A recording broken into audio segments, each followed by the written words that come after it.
She's rereading them.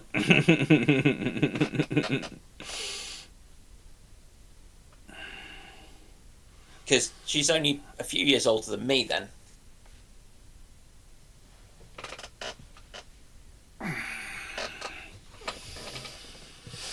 Oh. 26 when she had me in 2003.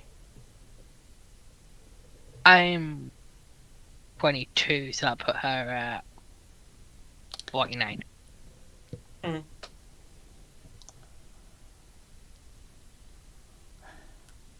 Yeah. I don't know if this is her version of a midlife crisis. Oh. It's not.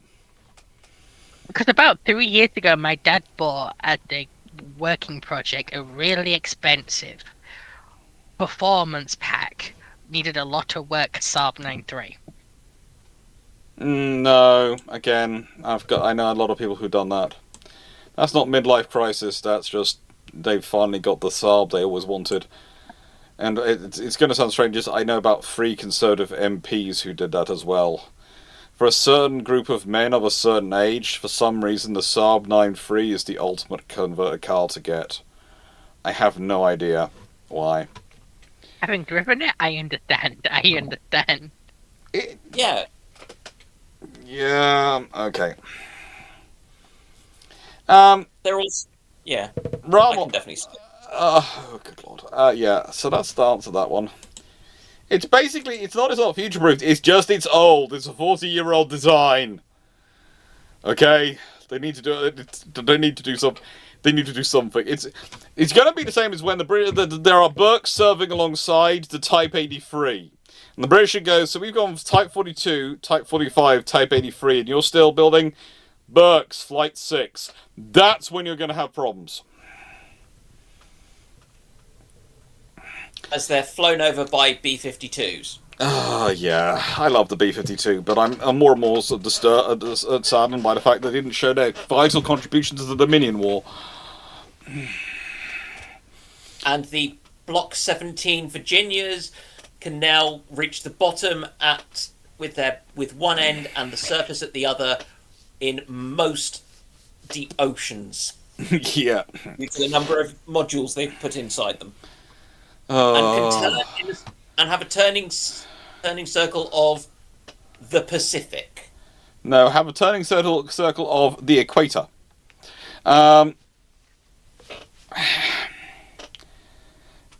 Eddie Rudolph, did I answer this question right? How effective would the American 10 ocean-going battleships, 10 coastal battleships be in the 1890s be? It'd be quite effective, but it's going to sound strange, but it means they're going to have a squadron of ocean, and they're going to have a division of ocean going and a division of coastal battleships on each coast. Which basically means that, especially in the 1890s with no Panama Canal, they can kind of be, how do I put this partly? They've got enough force that anyone who wants to fight them is going to have to turn up heavy. But they've not got enough force that they've got the flexibility to deal with anyone who turns up heavy, once they turn up heavy. Because coastal battleships, the defining thing on them is they're usually slow to move. And even oceanic battleships at this period really aren't that fast. So you turn up one spot, they're never going to be able to get to you. They're going to have to expect you to go to them. And you can avoid that. So yeah, it's fun. But also, the other problem is if they get those in the 1890s, they are probably going to be stuck for funding later on because, let's be honest, Congress is going to go, but we just gave you some money 20 years ago. Why do you need any more?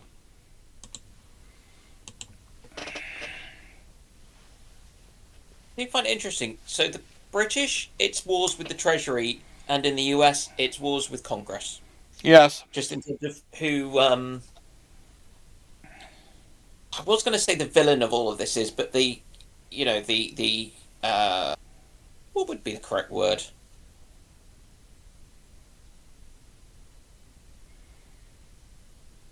Main opponent? Obstacle to proper procurement? Mm-hmm. I understand it. Comparing Congress and the US Navy to the Treasury and the Royal Navy, it's like comparing the Battle of the Somme to a fight in a kiddie pool.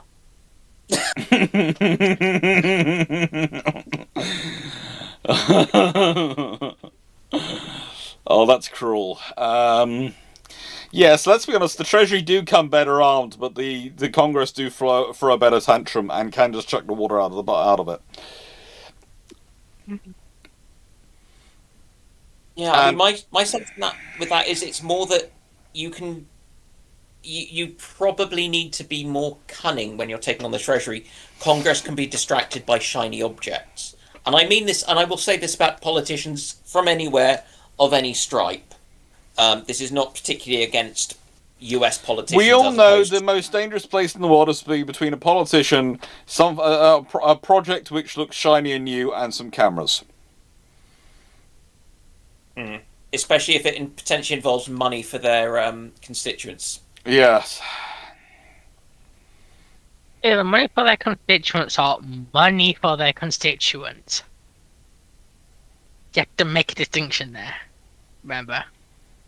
Kind of. Either it's just the motivation balance will be slightly different. Yes.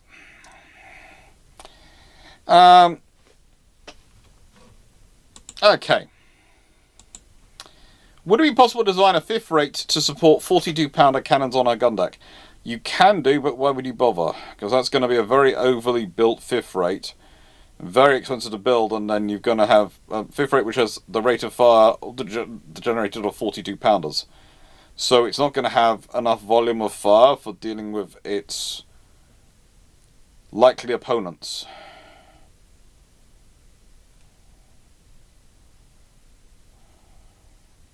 You can do it, but it's not really sensible. But there again, at a certain point, you have to remember, technically, HMS Victory is technically, I think, a fifth rate. By her number of guns.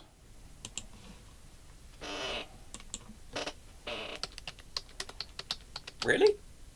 No, HMS Warrior, I mean. Sorry, not Victory. Sorry, brain died because it was doing maths at the same time as it was trying to produce words, and we all know that because she's a 40 gun armored frigate, so she is. And even then, she's technically only pierced for she carries 26 68-pounders on guns and 10 rifle breech loading guns and and 4 40-pounder rifle breech loading guns. So yeah, technically she is I think a fifth rate because she's only 40 guns. Here's the quick question. Yeah, fifth rate's carried up to 44 guns, so yeah, she's a fifth rate. Would you classify all steel shots this period with a warrior armor-piercing shot?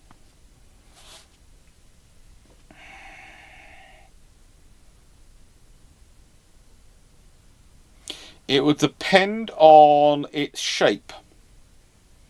If it's a conical or ball-shaped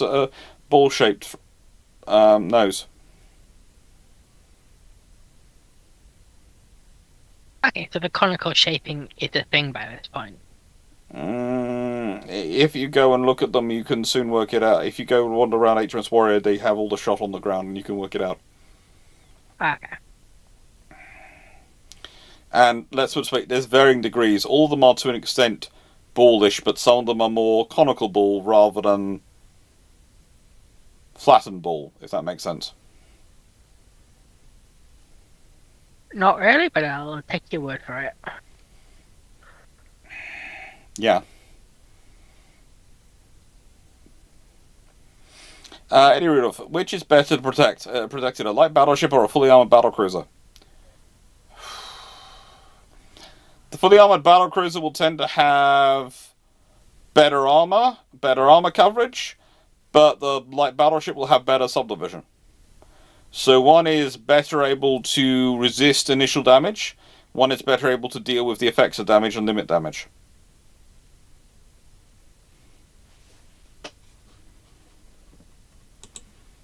How accurate is it that the Flight 3 Berks replace the Flight 1 Berks? That's not the case. If I'm looking at the timeline for it, the Arleigh Burks, and I think Arleigh Burke herself is due to be entering out of service soon. I think she's supposed to be. The Flight 3's... first Flight 3 I think is already in service. Yeah, the Jack Lucas is already in service. The Ted Stevens on sea trials. So that's a Flight 3, and none of the Flight 1s have yet left service. So, no. The Flight 3s will probably eventually replace some of the Flight 1s, but they haven't yet started doing it yet.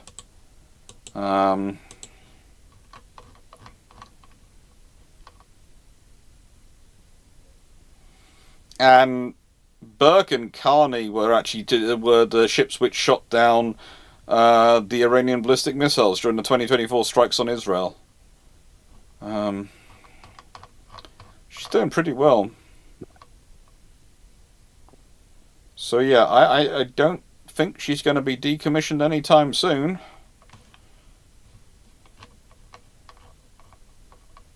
She officially, the official date we'd go her birthday from is when she was launched. She was launched in 1989.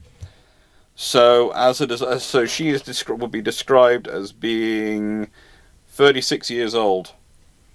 I would not be surprised if she makes it to at least 40, 45 in terms of Burke. Especially with the issues with China and the need to grow fleet numbers. So I would not be surprised if that happens, and yeah.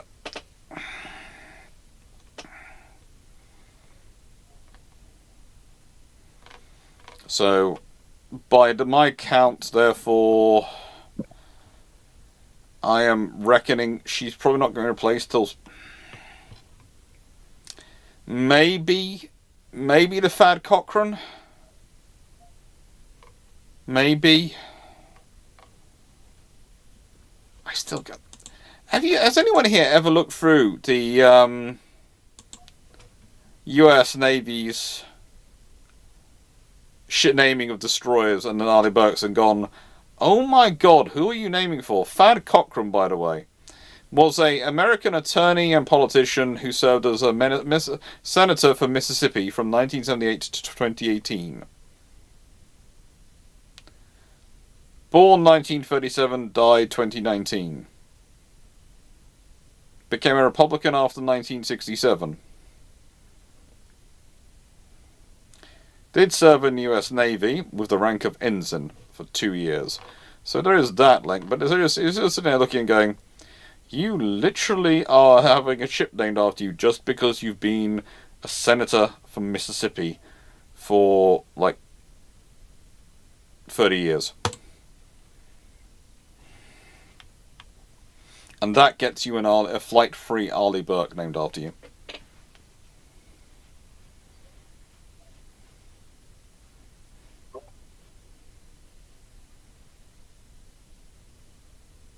No, I just Okay.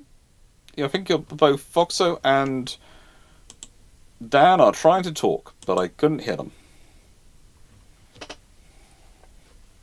So, let's try that again and see if Discord helps. I just despair generally. I think we all do.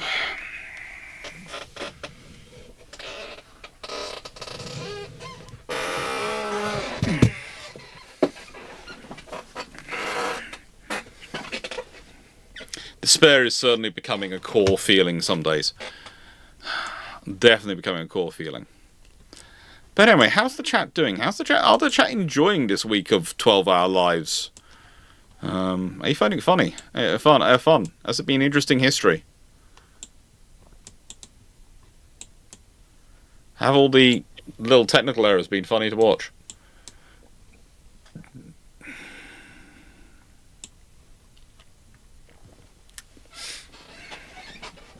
And I've not managed to catch all of it, of course, but No. You instead of watching it, you seem to be partaking in it, which I do enjoy.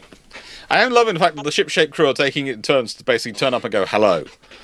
And Drac was doing his live yesterday, and going to do his live was basically going, "Yeah, can we link lives on YouTube?" And I went, "I have no idea. I know we can on Twitch. I've never done it on YouTube though."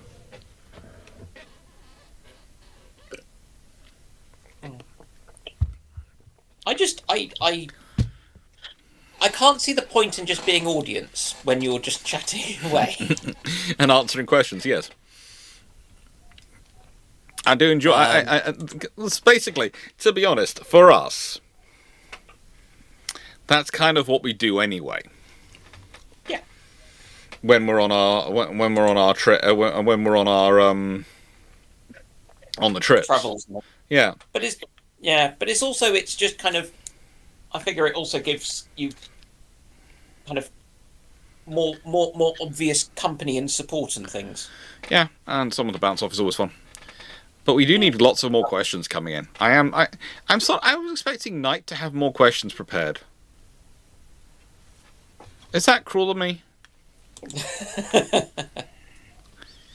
And honestly, Ramol as well usually comes in with a lot more questions, and unless they're assailable for the weekend, unless they are planning to they're lulling me into a full sense of security, and then in the 96 hours I'm going to get hammered with questions.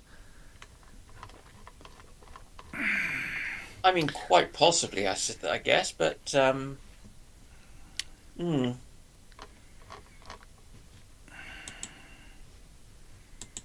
They're just going to hammer me with questions, aren't they? That's now I'm more and more convinced that this is coming. They're saving lots of questions for me, and they are going to absolutely hammer me with questions.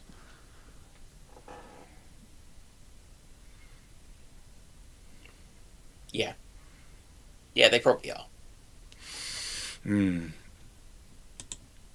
So how are you three doing? How are you doing? Foxo was in a lot of pain earlier. Are you still in a lot of pain? Yep. Unfortunately, she probably will be for the next few days,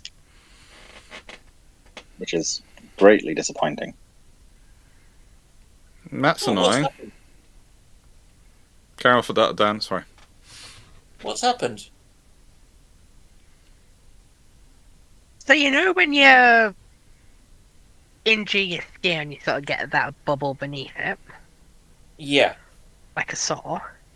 Mm. I got, right, 2 days ago, I got one on the inside of my lip, where about halfway up my front teeth. Oh. And last night that must have burst at some point. Mm. So it's And very raw and sore. And like normally you can You're just very not lucky I put came out. pressure on it. Because But because it's on the inside of you. I mean, I've done that. I've also put some of the antibacterial gel on it. Is that one with some local anaesthetic in it? Yeah. Just put more on.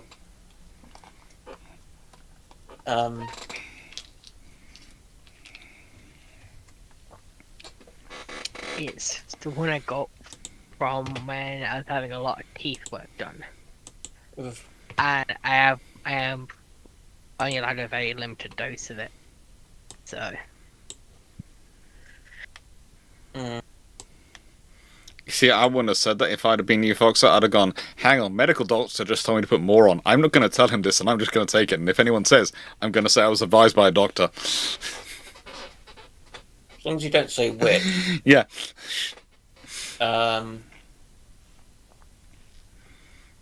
Yeah, no, that's just really ouchy. I'm so sorry. it's fine.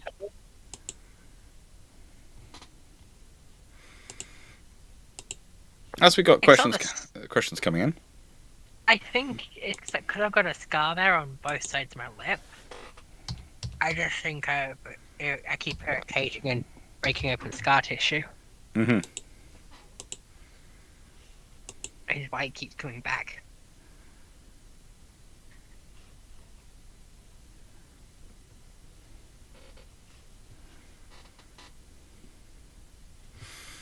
You still got Twitter, them up.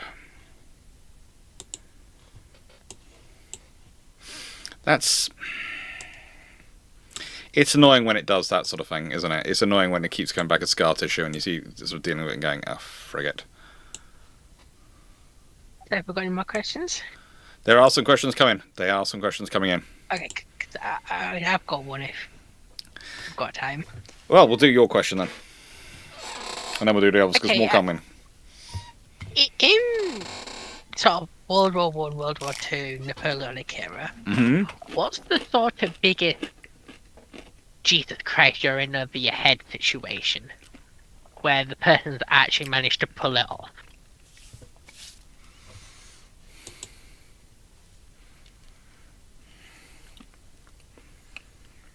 What scale are you thinking? At least on a local command scale. To sort of ship captain or above.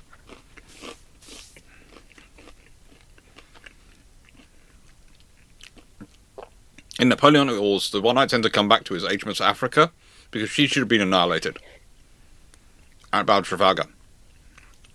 There is no scenario she should have done that, and should have soloed the entire the Franco-Spanish fleet. There's no scenario where she should have done that. The other one that springs to mind is when it was Cochrane took on a substantially larger ship. I can't remember if it was that he was in a sloop and he took on a frigate, or if he was in a frigate and took on a ship of the line or something. Yeah, it was something like that. But yeah. There are a few scenarios where frigates do pull it off. In terms of World War One era period, the story which I like to bring up is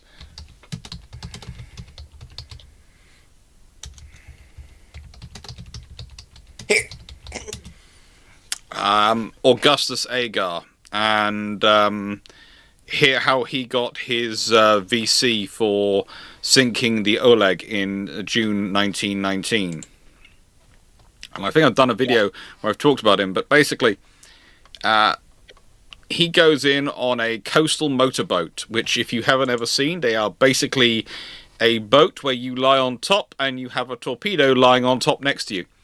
And you launch the torpedo by dropping it off the stern and hoping it goes to hoping you turn out the way fast enough that it doesn't run into you, and he goes and hits your target. And he took part in various raids in that duty, but he also took part in operations in the Russian Civil War. And if you go to Duxford, if you wander around, you will find, sitting in the corner, Coastal Motorboat 4, which gives you a good illustration of what he went out of the boats, but also the fact is Coastal Motorboat 4 was actually the one he did it from. And that sits in Duxford. And it is teeny. And you realise very quickly there's no space for the crew. They have to lie on the top. They literally lie down on top of it. They steer it as much with their body mass as they do with the actual ship's wheel.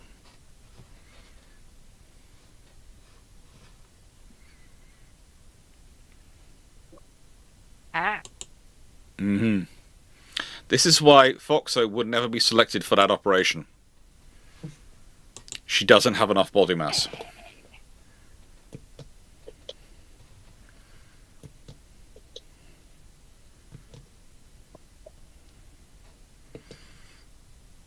Right, we have a few questions in. For Dragon and Foxo, thoughts on the Data Live characters announced?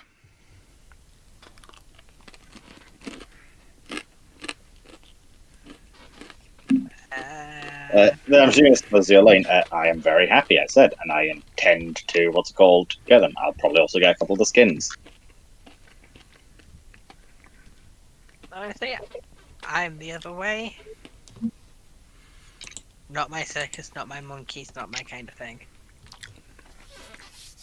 Yeah, Fox actually doesn't watch much anime. Contrary to popular belief. Like, that's not even me being snarky or anything. Like, genuinely, most people think Foxo watches a ton of anime, and she just sort of doesn't. I gotta think about healthy relationships. Very few relationships I've seen in anime are actually even relatively healthy. So you like Fear and No Fear then? Nah, not really. It's That's not my kind of thing. It's got healthy relationships in it. Yeah, but the rest of the anime's not my thing. Okay, so Spike's family? Not my kind of thing. And it's also not a very healthy relationship, is it? Nope. How does the appearance of a ship affect its power and protection? Let's be honest, if a ship looks neat and tidy and is well prepared, well maintained, it's going to be a lot more effective at it than a ship which isn't. And a ship which has clean lines and looks... It's going to sound strange. Looks more like a... You know, if you think about it, ship architecture and ships looking strong, it's kind of fits with the same scenario as most of history when we start talking about these things, when we start talking about what makes a house look big and strong, what makes people look big and strong. You know, it's the same principles, really. What does a tank... Get somebody to draw a tank, for example, and it's not going to look like, you know, an Swedish S tank or a British Mark 1 No. from World War I, is it? Don't make the Mark 1, well, And you there get is- a Bob Semple. It is, to an extent, it's a case of we all know we all have a mental image of what ships should look like. When they look like that, we're good with it. When they're not, that's when we have problems. And it's as long as they look like that, we're okay. And cleaner ships tend to be able to be kept cleaner. Someone said, "Have you seen the Apothecary Diaries to Foxo?"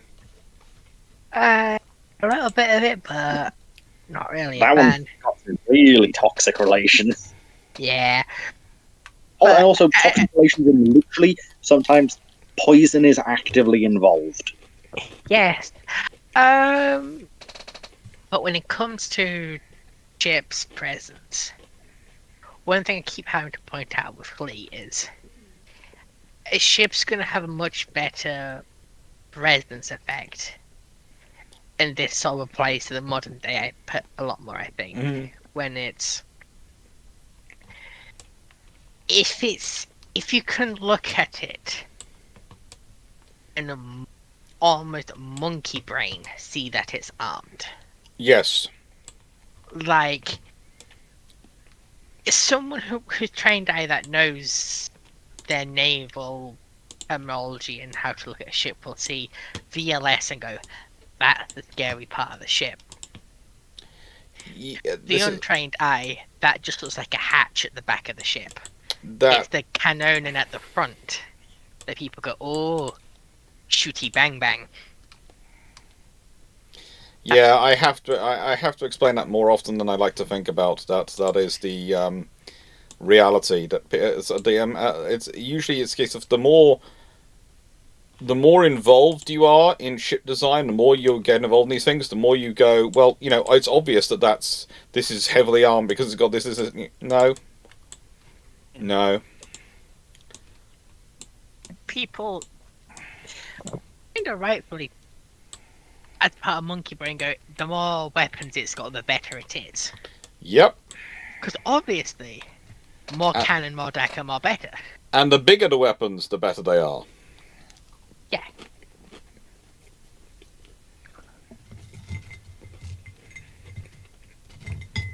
Which it's rarely ever true in the modern era, but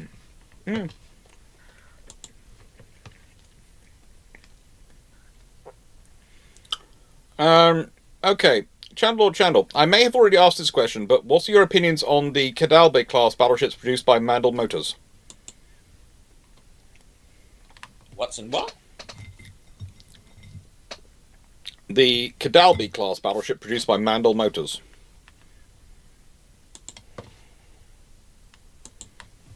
I'm checking. Yeah.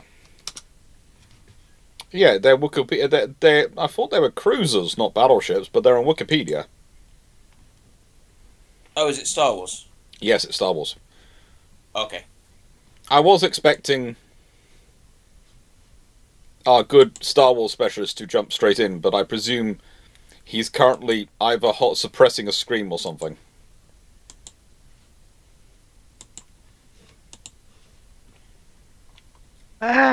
he's currently busy Mm-hmm. playing El Minecraft. He's having fun.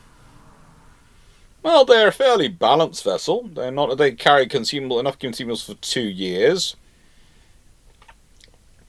6,000 crew, 1,000 passengers, a cargo capacity of 20,000 tons on top of, I presume, two years consumables, because they'll take a lot more than 20,000 tons. 36 starfighters, a couple of shuttles, a couple of light freighters, apparently. So they're not getting any troops down quickly, so they're not really an assault ship. 25 heavy turbo lasers, 15 heavy iron cannons, mass driver missile launcher batteries, 2 of them, each with, I presume, 10 missiles, heavy tractor beams, 5 of them, some shield leecher weapons. They're a fairly balanced asset, but I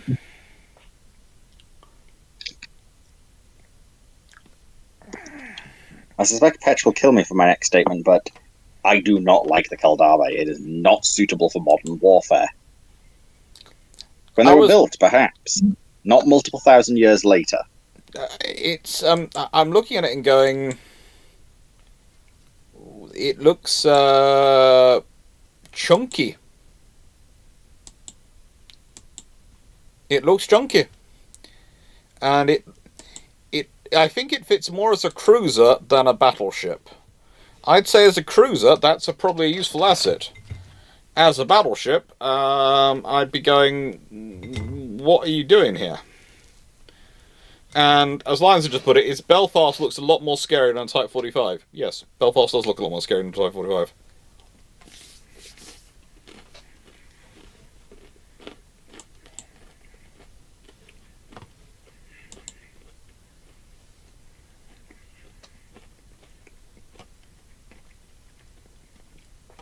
And tonight's game is Shogun, but I'm doing Timberborn quickly in the background because it's something I don't have to pay much attention to while it's working away.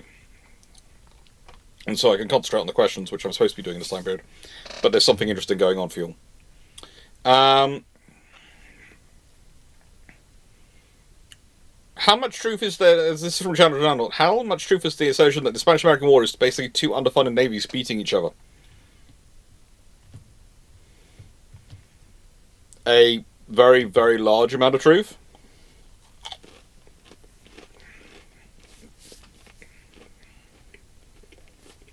Isn't that basically what happened? Mm-hmm. Yeah.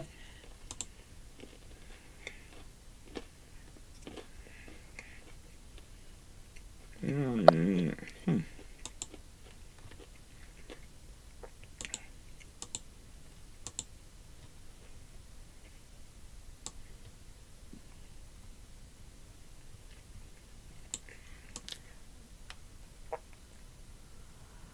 Just to make sure people know that questions are still open.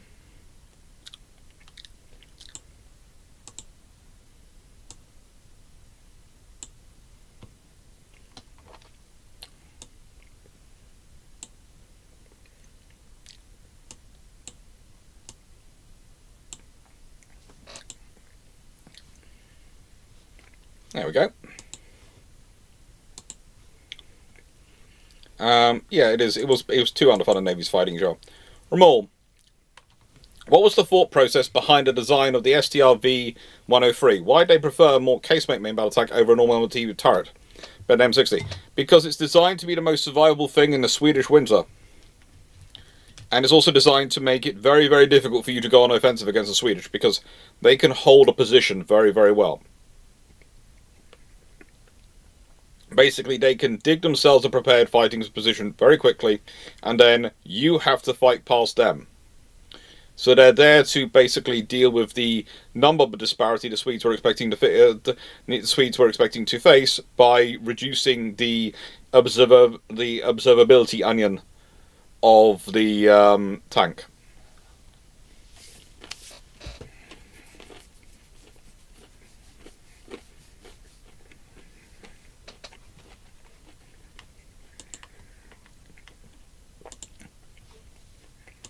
Anyone have any more to add to that? Why the Swedish S-tank's the way it is? Yeah. It's to be as defensible as possible,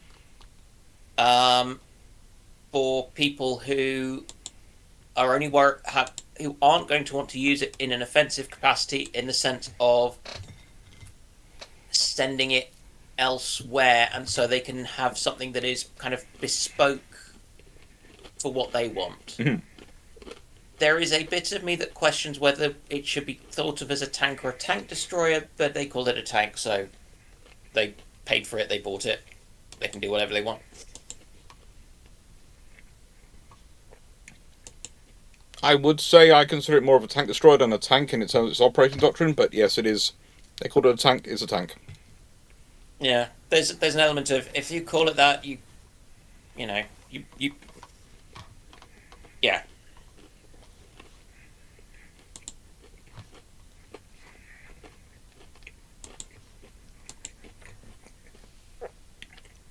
You signed the checks. I'm not. You get to decide what you call it. Yep. In terms of this is from Knight. Why do you think I have a horde of questions pre-prepared and hidden away somewhere? Because of the numbering system you use. Because, Knight, you openly admitted you had a Google Doc at one point, though, right?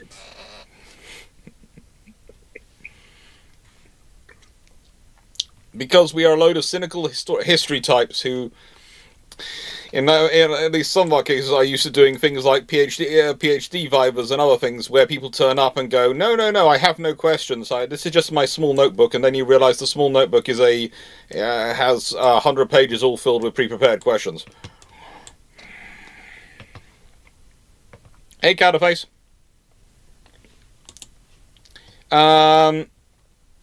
And Ramol, in terms of World War II, which armored vehicles would win in an Italian battlefield? The Italian tanks or Japanese tanks?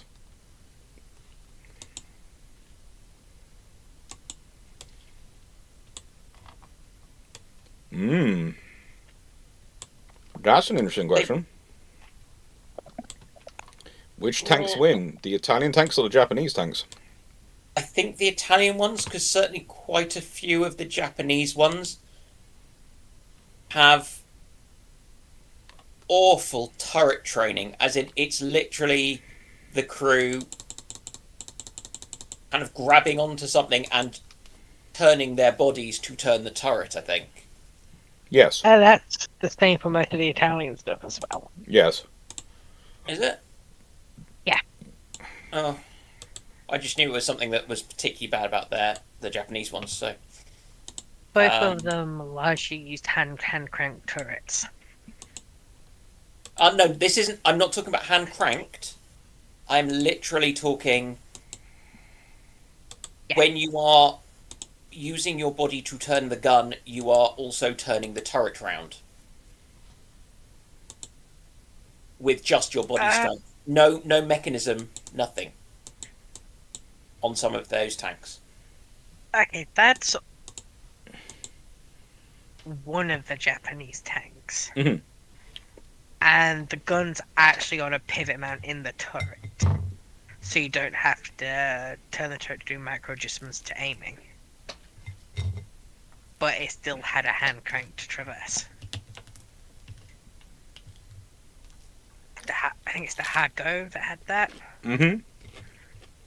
Which also meant that on an incline you'd actually have to wedge yourself against the gun to stop it from drooping in the mount.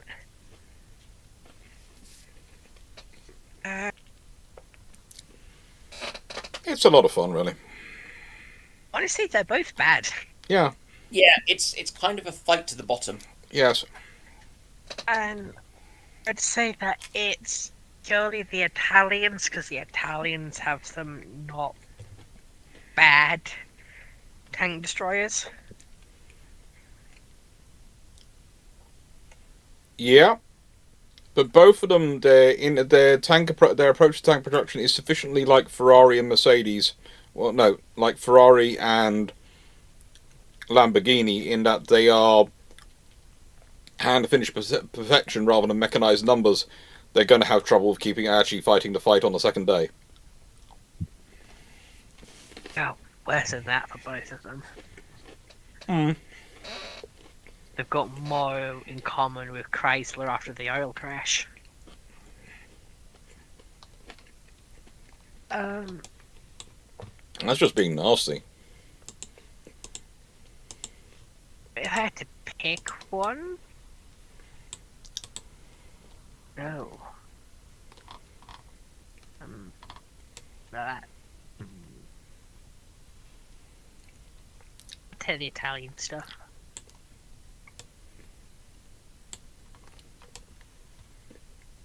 This doesn't surprise me. Just because some of their Berettas are actually pretty useful.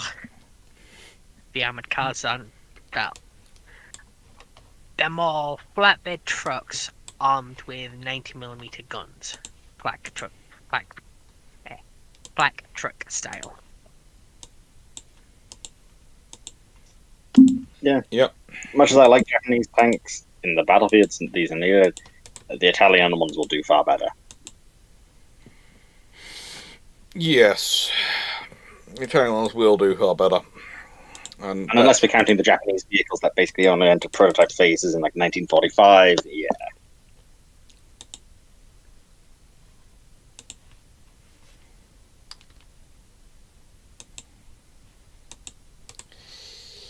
Yeah, that's none of that's they try, but they are not. They're not good. They are so not good. In terms of World War II, which we've answered that one. Next question. How common were large bow or stern batteries? The Coron of Pirates of the Burning Sea has 8x8 pounders fore and 8x 16 pounders aft. It depends on the period, but certainly there is a desire amongst some navies and some people to go, I'd like a lot of forward firing capabilities here. And again, it does make sense. It does make sense, because, you know, for some of these assets, you need them. You really do need them.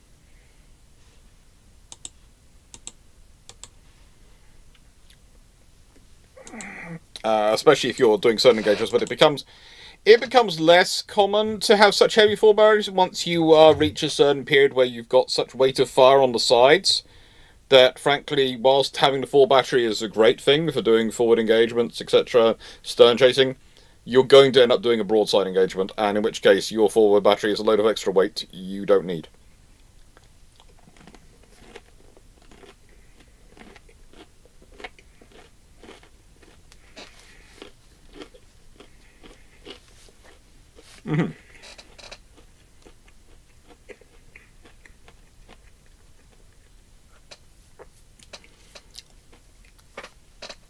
What should a replacement Ticonderoga look like?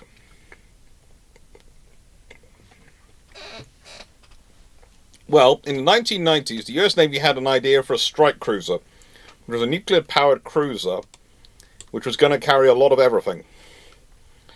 Basically, I'd like them to go back and look at that design and go, let's build a modern version of this.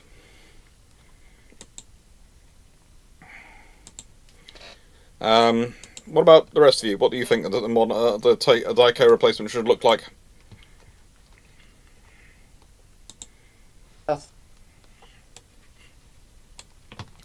What do you think of my proposal? It should be nuclear powered. That verges on the political as a question. Nuclear powered. I am leaving nuclear power. What can nuclear power do for you today?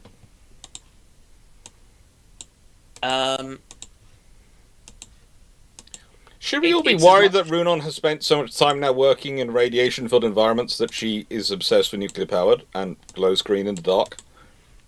I was always obsessed with nuclear power. The glowing green in the dark is new one.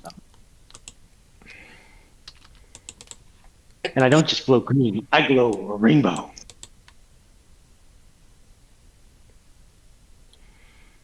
Okay. This is why I wish I could see y'all's facial expressions right now, because I'd like to know what some of my co-panelists / hostages are thinking. Well, there is definitely something being fought. That I might not pass the UK immigration psyche eval? We don't have one of those. Yeah, I've seen who you elect to Parliament. So I don't think it would be very sporting of you to have such a thing. No, in a nicest way, we do. In a nice way, there is no politician going to get something put in which would possibly disqualify them, end up disqualifying them from office. Although, to be fair, most Americans cannot pass the American citizenship test, so, swings and roundabouts. Yeah. These things happen to all of us. Mainly because the American citizenship test consists of a lot of trivia that really doesn't have any bearing on your rights and responsibilities as a citizen, but apparently you need to know it. Yeah. And this shocks you how? Why? Because for some reason I still believe in justice and fairness and all that fairy tale kindergarten stuff. It's nice to believe in it. Yeah. Not necessarily pragmatic, but it's nice to believe in it.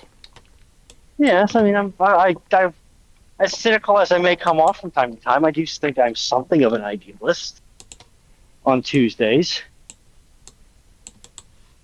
For at least half an hour. When the wind's blowing north and there's a full moon. Mm-hmm. But yes, I will now publicly state that your assessment of the night shift was 100% correct. Ow! Don't take this the wrong way. I'm not surprised, but I'm slightly sad on your behalf, as you had hope, and it's always a cruel thing to take away from someone that. So I will ask. Mm-hmm. Wait for my mic to roll. Okay, there we go. Admittedly, non-technical co-panelists here. If you were going to pull a 2 to 3 inch round wire into a 5-inch conduit, internal diameter conduit, and the wire weighed, vaguely 7 pounds per foot, and the total pull length was going to be about 500 feet, how much lube do you think you would use? Do you think you would just, kind of slather a little over the head and then call it good and not use any additional lube for the remainder of the 500 feet?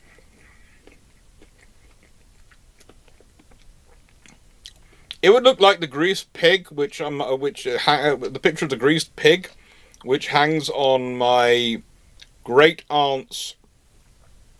Well, used to hang on my great aunt's bedroom wall with a picture of her holding it after it had been a chasing competition. You wouldn't be able to tell it's a pig. It's just pig shaped because it's covered in so much grease. As I formulated it, you would cover it in so much lube that the British government would start asking you to verify your identification in order to keep viewing it. Which one do you think the night shift foreman told his guys to do? The tiny dab. It's the guy who you said you liked and was a good guy. I do like him. He is a good guy. I'm now questioning his ability to lead a crew in 2 separate locations.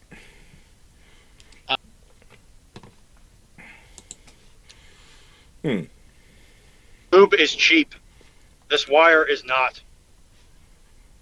And I may have broken up. Or not. I don't know. The thing is, it's probably done All I so know is much that my damage car pulling is it now in and dead gaming. pulling it in and pulling it out. You can't risk using it because otherwise, if it is wrong, you're going to have to pull it out again. Well, we got it. It's through the conduit. It's not. At least the first 100 or so feet don't appear to be damaged. We'll just have to see what happens when we do an insulation test on it. I mean, I guess the other question that goes along with this is how much does the lube cost versus how much does the cable cost? Lube is cheap. For context, Dan, the cable that I installed at Surrey, which was probably about the same poundage in copper, maybe a little more, and it did have an outer armor shell, was over $400 a foot. And A bucket of lube is maybe $100 for 5 gallons. they're probably overcharging you on lube.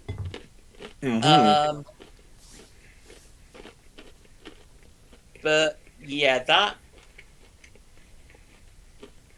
I was going to ask you how much the NHS bills for a bottle of catheter lube, but then I realized that your your healthcare pricing is actually somewhat reasonable. Yeah, I mean it. I mean, that stuff, the stuff you use for catheter has local anaesthetic in it, which I really hope the pipe you're shoving yours in doesn't need. Oh god. Yes, but the lube I'm using is made to a. You said 3-inch thick copper wire earlier. I do not need that image, Dan. I did not need that. It is black and ribbed because of the helicoil inside of it. The lube that we use does have to meet a certain NFPA and UL specification. So it's not just KY jelly. There are quite a few people going, I'm just someone trying to eat a snack right now. And this is the conversation right now. Hey, I didn't go there. I'm having a perfectly professional conversation about the ins and outs of industrial wire pulp. The fact that the bucket of lube is an unfortunate off-white color is completely irrelevant. Oh god, that makes it worse. Oh, I didn't need to know that. Oh no. I'm trying to eat my chicken. And this is why Dr. Clarke tortures me. Yes. So I can get my revenge. Yes. Anyway. I know. It's all good. It's all, stuff coming along.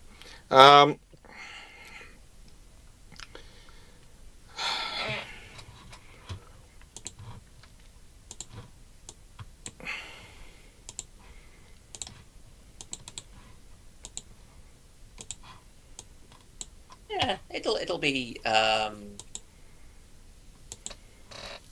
yeah. It'll all be sorted out at some point. It'll all be fine. Yes. But I would recommend more lube. Yes, I believe that's going to be very strenuously communicated, as well as check the work of your underlings to see that it actually makes sense, and not, I don't know, put my wire roller in the lee of a vertical offset in the wire tray. Apparently this is rocket science. Who knows? Or, not put two rollers which are supposed to guide the wire around a corner on the same side of the apex of the corner. Oh God, poor Ace Grey. I do apologise. Ace Grey is eating potato soup. Well, depending upon the exact soup, that is about the color, if not the consistency of the lube. When you go to reheat it, it'll be about the same consistency as the potato starch starts to degrade. Okay. Alright. Now that I've put Haze Grey completely off their dinner or lunch or whatever they're eating. Mitchellite, stop being cruel. Please, stop being cruel. Right. Poseidon is having clam chowder, apparently. Okay. Okay, It's not that chunky. Jonathan Moon. Could Alma schemes be transferable between construction types? For example, could you build a first rate with a turtleback? Not really.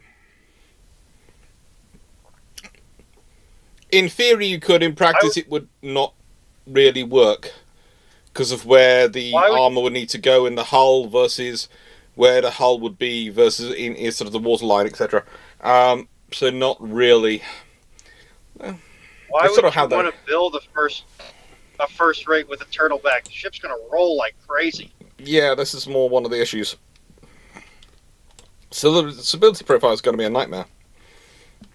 However, I do know a guy who designed this great ship called HMS Captain. He might be interested in your proposal. There are many things interesting with Captain's proposals. Oh, there are many things interesting in that one.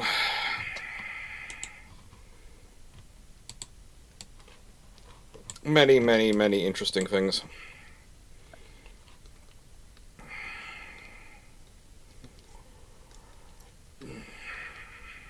But oh well. So, how much of the community wants me dead?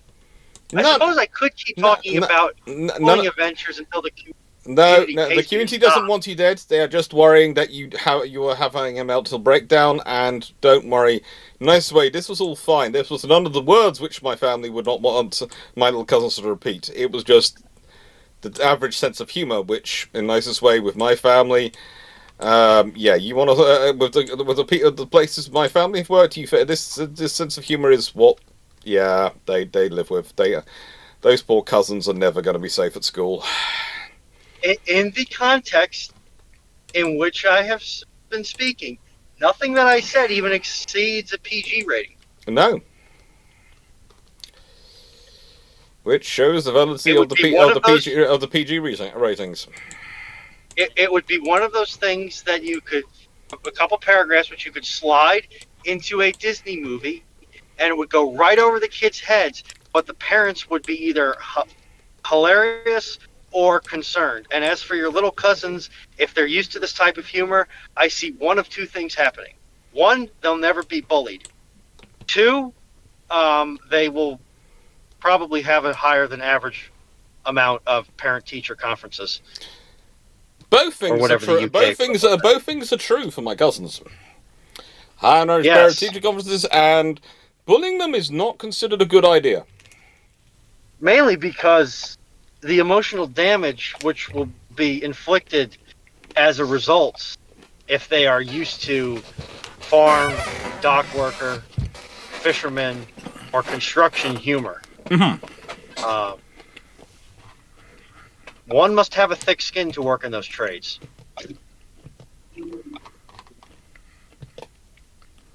One does not simply go to HR. No, if one simply goes to HR every time we want to get such things in such trades, one will spend one's entire life in HR never getting work done. Poseidon 7307. With the knowledge you have now, you have travelled back in time to 1850. Where you were employed to design ships for the Royal Navy. How might your influence change the ship procurement for the next 30 years?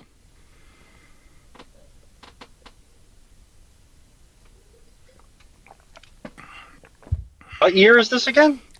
Sent back to 1850. Will change just a lot.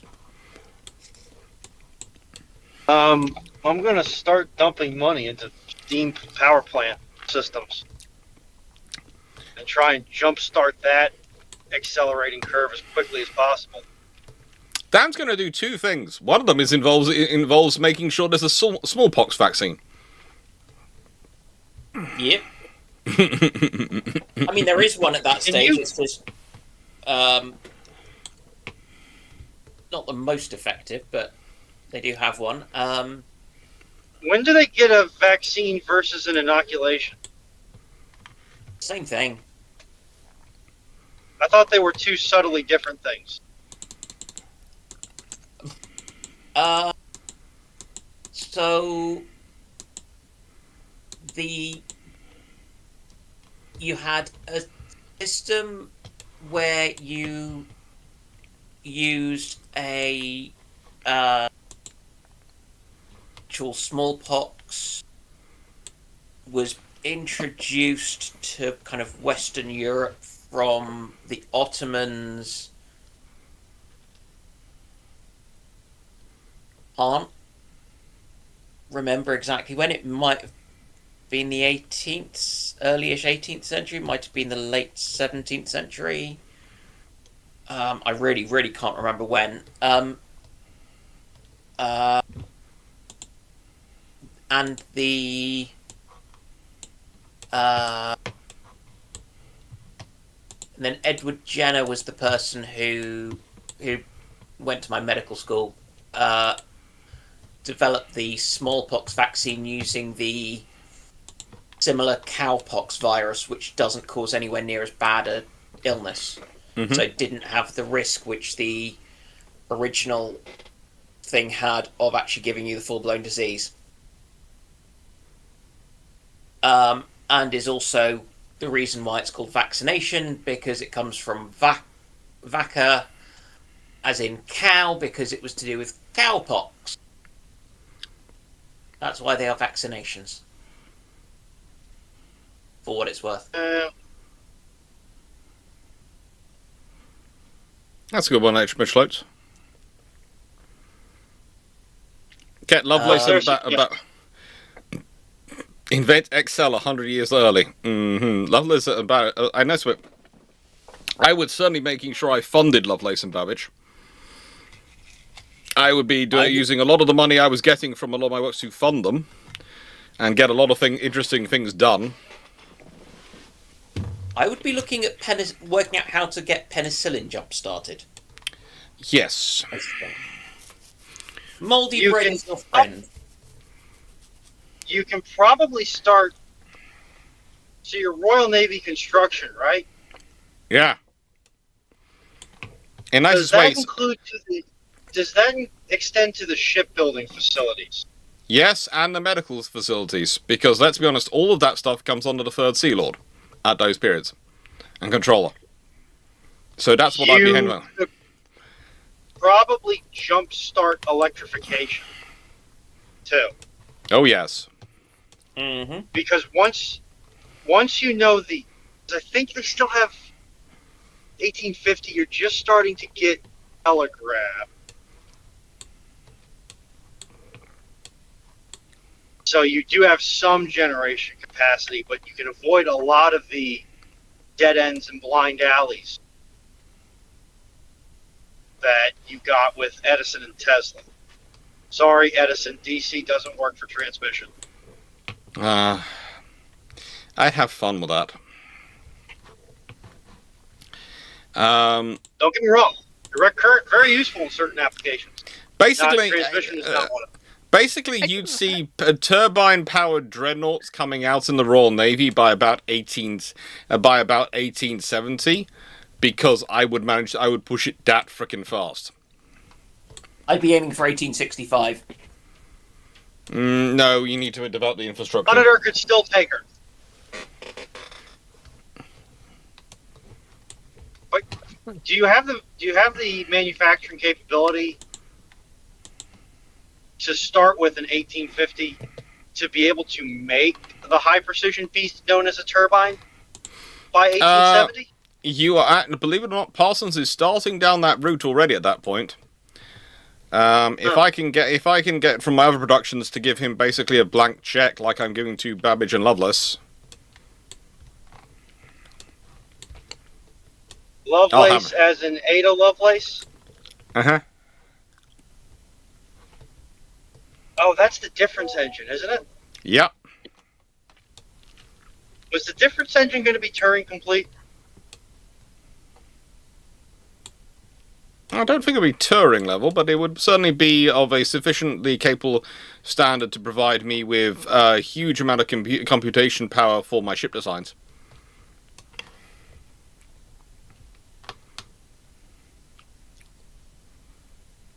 Understandable. Have a mediocre day.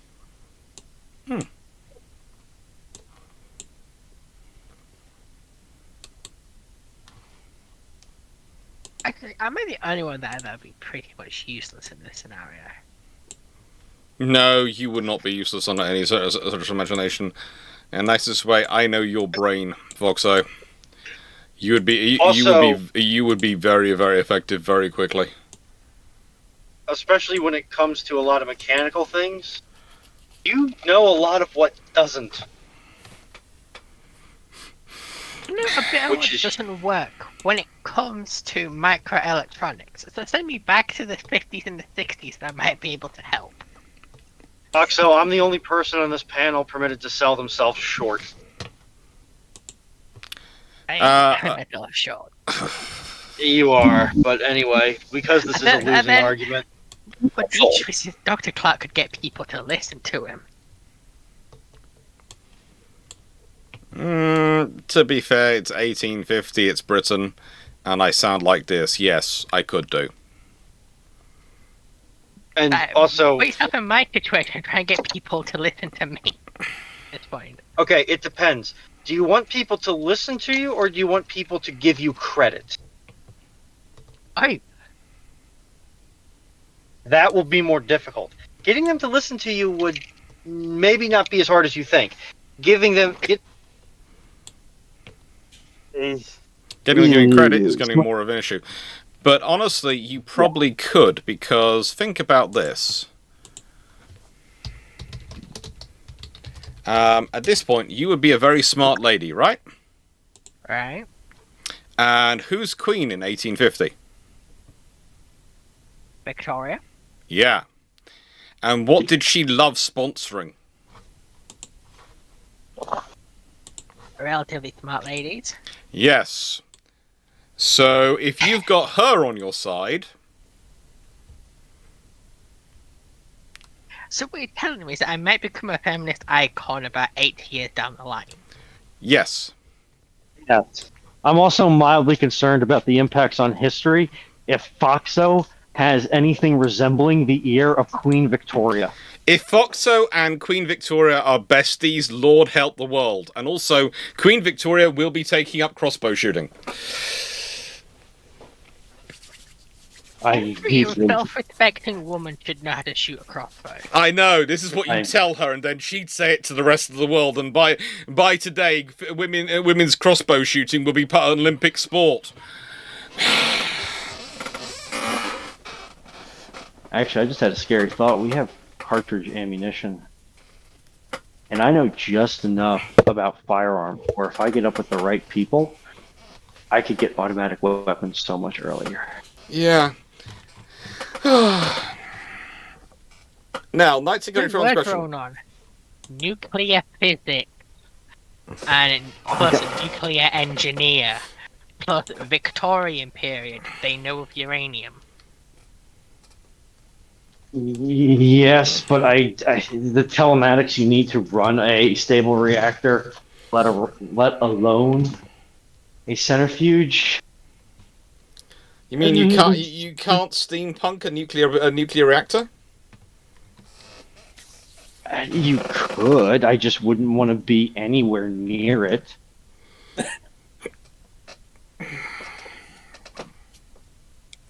I'm just imagining testing nuclear weapons during the Boer Wars. Why does it always go to nukes with you? It's Foxo. In this way, it wouldn't be the Boer Wars. She'd be testing them on the French during the So she can finally the Dreyfus incident or the Fashoda incident or something like that. So she can finally live out her genetically predestined goal of eliminating the French from the face of the earth. Anyway. Nice everyone. I would ask if you think it's a problem when someone has a better understanding of onsen etiquette, even though they've never been in one, than someone who has been in one.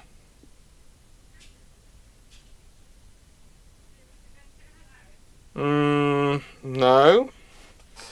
If you do have a better onsen etiquette than someone who's been in there, great. It's always nice to learn these things, but I would go try them out myself. They're quite fun. Hello. Hello, cutie. Hello. I have got a corgi has arrived to say hello to everyone. I think the onsen etiquette is very similar to sauna etiquette. You see him? No, I will make sure it expands out so people can see you.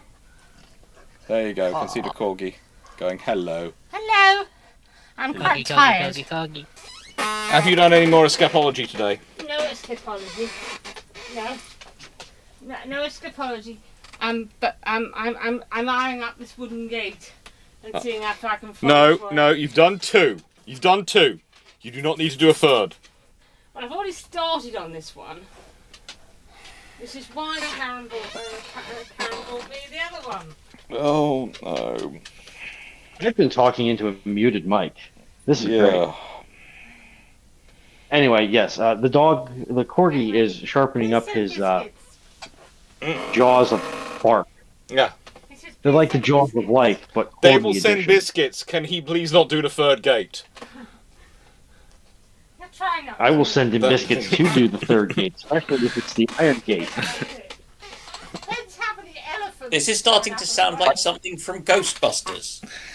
Oh. If I come over there, in the summer, I'll just bring a 5-pound bag of milk bones. Oh see, I've got fun. I get it from both sides. I have a poodle which will jump clear over these things, or as I found him this morning at about 4 a.m. this morning, sitting on top of a wall, smiling at me, going, "Hello, you've had to come get me down." Literally, I was. Guess what? I can do this, Papa. Yeah, I can now jump up and land on top of the wall. Oh, that's so good to know. That's something I really, really wanted to know. So always what I wanted to find out was that my poodle can jump and land. Yes, your hunting and herding dog can now circumvent the borders which you have artificially placed upon its territory. Yes. Actually, were poodles used as herding dogs or just hunting dogs? No, Michael Coach, don't worry. I spent yesterday. I went down to I went to the forge at 6 a.m. and I did a lot of working before I did the Historiophon yesterday. And my friend's finishing up the gates, and they're going to be here tomorrow, hopefully.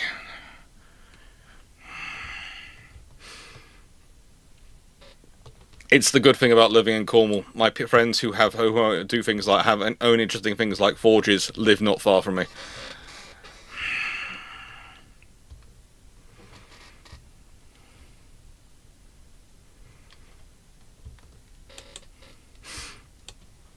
And that is useful. I don't want the product. I want the real world images.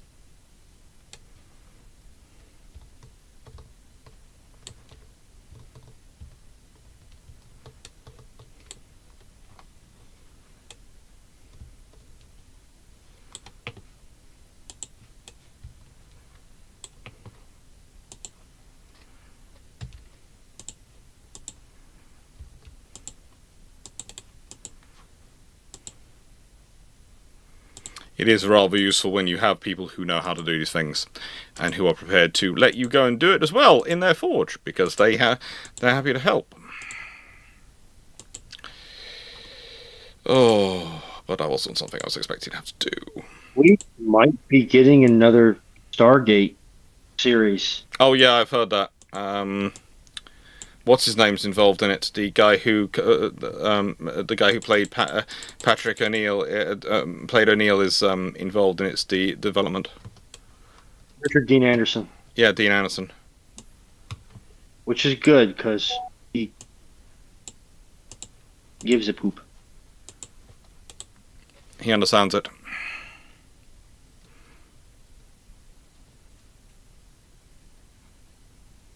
Mitchell notes, 2 days ago when I visited my new insurance agent's office, they had a large full-size black poodle as an office dog, and he acts just like Dr. Clarke's. Yes, this is it is the poodle breed. Right, Ramal. In terms of USN ships having a CIC by 1942-43, why does USN still not so good at night service battles? It's mostly training and practice. This is one of the things of... it's not so much they're inept it's just because for a lot of they haven't had a lot of... like we talk about testing budget, there has also been training budget. And... training to sailing at night is one thing. Operating as part of a battle group at night and actually functioning in a battle as part of night is something which requires a lot of training and a lot of experience. And there is only one navy in the world which had the training budget enough allocated towards night fighting that it actually goes into World War II with a sufficiently large pool of commanders and officers experienced in actual night combat operations, even if they are under training circumstances, and that is the Royal Navy. Because they are the only ones who are obsessed with night fighting. To be fair, the Japanese do pretty good too. Yes, the Japanese also are quite obsessed, but they're obsessed with it from the point of view of launching torpedo attacks. The Royal Navy are obsessed with it from the point of view of...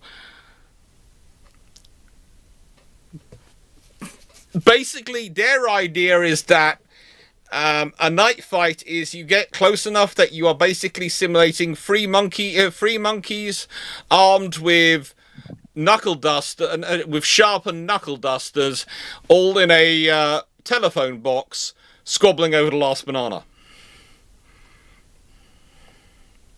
That's it. I prefer the statement of 3 monkeys on the ramp to Noah's Ark, and brother, it's starting to rain. Yeah. The Dutch are interesting in their night fight technique. The trouble is the Dutch ships who get away kind of give you a disproportionate opinion of it, because there are the ones who get away who then get trained up by the Royal Navy. Of course, who again get towards it because they're working with the Royal Navy as part of the Free Dutch. And the ones who get away who didn't need to be trained up by the Royal Navy because they've been part of the groups which had been experimenting with night fighting anyway and training and trying to develop their doctrine. And exactly, Monsieur, it's because of... It's not their issues with it in World War I, it's that the Germans got away from them in World War I. In the nicest way... the quickest way to start to get drunken rants from the Royal Navy in the 1920s is to go, so yeah, what would you have done if you'd been the Germans at Jutland at night? Is what you'll hear very quickly. They were obsessed with it. It was an obsession. So yeah, it's nothing. It's basically a case of the USNs had other obsessions in the 20s and 30s, and that's guided their investment and training. That's what happens. YouTube Minecraft Watcher. What if one of the nukes used in World War II, Trinity, Little Boy, Fat Man, or maybe all three instead of fission occurring, accidentally created fusion, resulting in a 1 megaton explosion?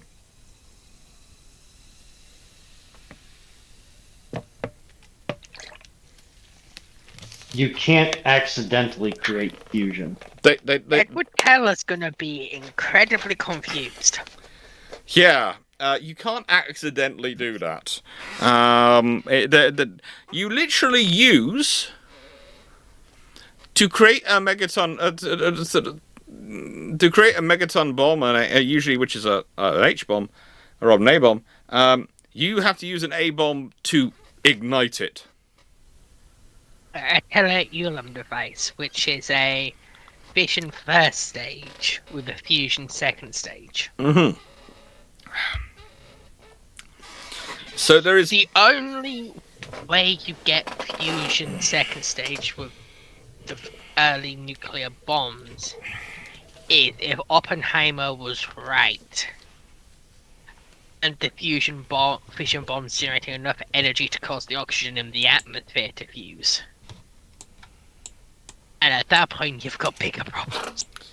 At that point, you have global annihilation. 1, 2, 3. That's 1,000 kilotons. We'll call it a airburst munition. How high did Trinity detonate? It was 100 feet in the air. I'm going to just call that a surface detonation then. It was on a electrical tower 100 feet in the air. Okay, I feel like that's close enough to be considered a surface detonation. It's near enough that, frankly, I ain't going to argue too much with it for all the purposes of our purposes. Satellites. Because I have a sneaking suspicion. Where is the Trinity bunker? Where are you?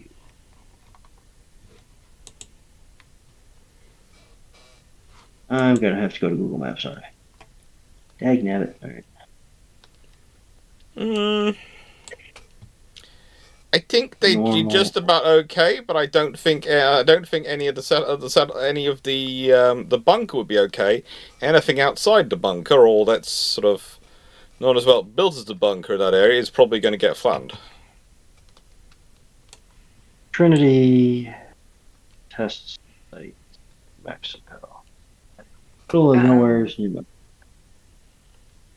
Yes, But the everyone Trinity. watching it's dead. Oh yeah. Because Well, it I will would- model off the blast effect of Ivy Mike for this abomination bomb. I think I'm going to call it. Yeah. Then they are well within the black Fried evacuation internals zone. range. Yeah. Yeah, I don't. You essentially killed the largest chunk of the American atomic weapons brain trust. Although you have left Edward Teller alive. Hello. Wasn't he the guy that got gibbed by the Demon Corps?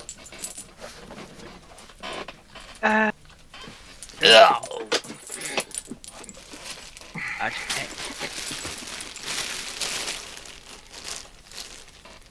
Community test site. It's a Superfund site, apparently.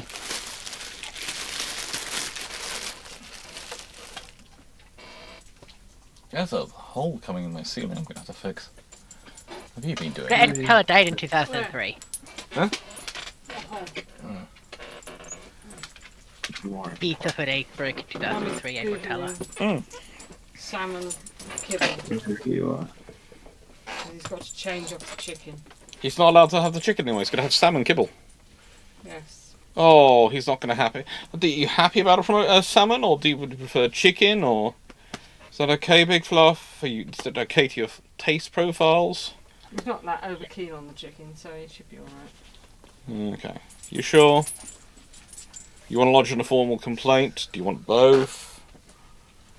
It's the chicken breast in the morning he might be allergic to. But yeah, 1 megaton is Yeah. going to cause problems. Good boy. It's also going to spook the bejesus out of the Allied nuclear program because We'll have to try. They I don't weren't think- estimating it to be anywhere near that power.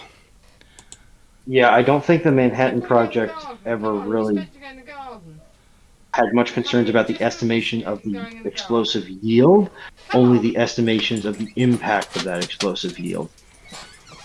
Well, no, 'cause Teller's a lot of Edward Teller's work Manhattan Project was about yield on these blast effects. And they had with the Edward Teller device, which he proposes after the Trinity test. That is based off the theoretical energy output of hydrogen fusion. So they sort of know it's there. And the physics say that it should be a higher yield. A fusion device. Yeah. Raleigh's got to go for a CAT scan next week. His ear infection's still holding up, so basically, yeah, he's having to be treated slightly specially. For Dragon and Foxo, would Michael the Angel of Sealing be useful as problematic asset to get against the sirens in the world of Azure Lane? Would what? Would Michael the Angel of Sealing be useful problematic asset against the sirens in the world of Azure Lane?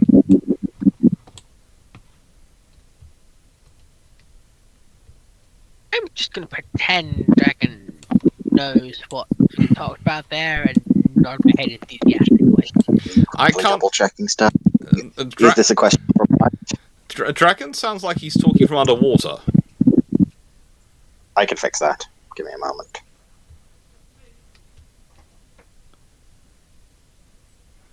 And Good hope that should fix it. yeah, that does. Yeah, it's because I've been helping someone on a Minecraft server, so. Basically, if for Dragon Foxo, would Michael the Angel of Sealing be useful as problematic asset against the sirens in the world of Azure Lane? I'm assuming this is another Data Live one, but I could be mistaken. That would certainly fit the context, I suggest.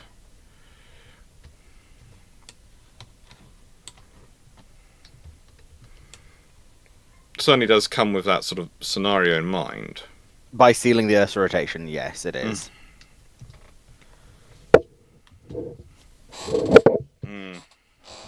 Yes, very much so. Okay. So basically, now remembered which one actually has Michael. Yeah, she can do a functional dimensional lock, which can mean via both space and time you cannot enter this area at all. So, yeah, it also works on the conceptual level with certain things. Sounds like she'd be very useful. Well, honestly, yeah, she's ludicrously useful indeed, as you say. Then Ramol, why did the JMSFTF then start to build and commission their first EDG in the late 1980s? Because they basically that's when they've got the technology and they've got everything viable to do so.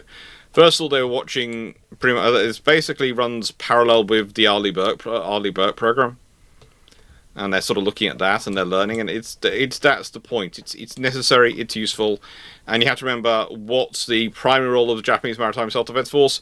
It's preserving the sea lines of communication for Japan and Japanese territorial integrity. And it starts to make a lot of sense at that point when you consider the weapons that are coming onto the line and all the systems. It basically fits.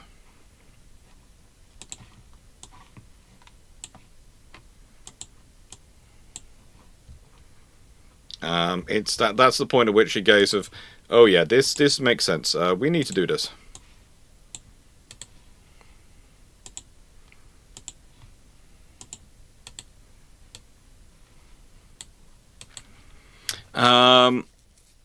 And next question.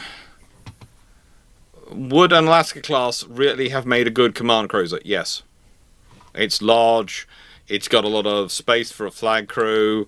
It's got all the stuff you need for a command cruiser.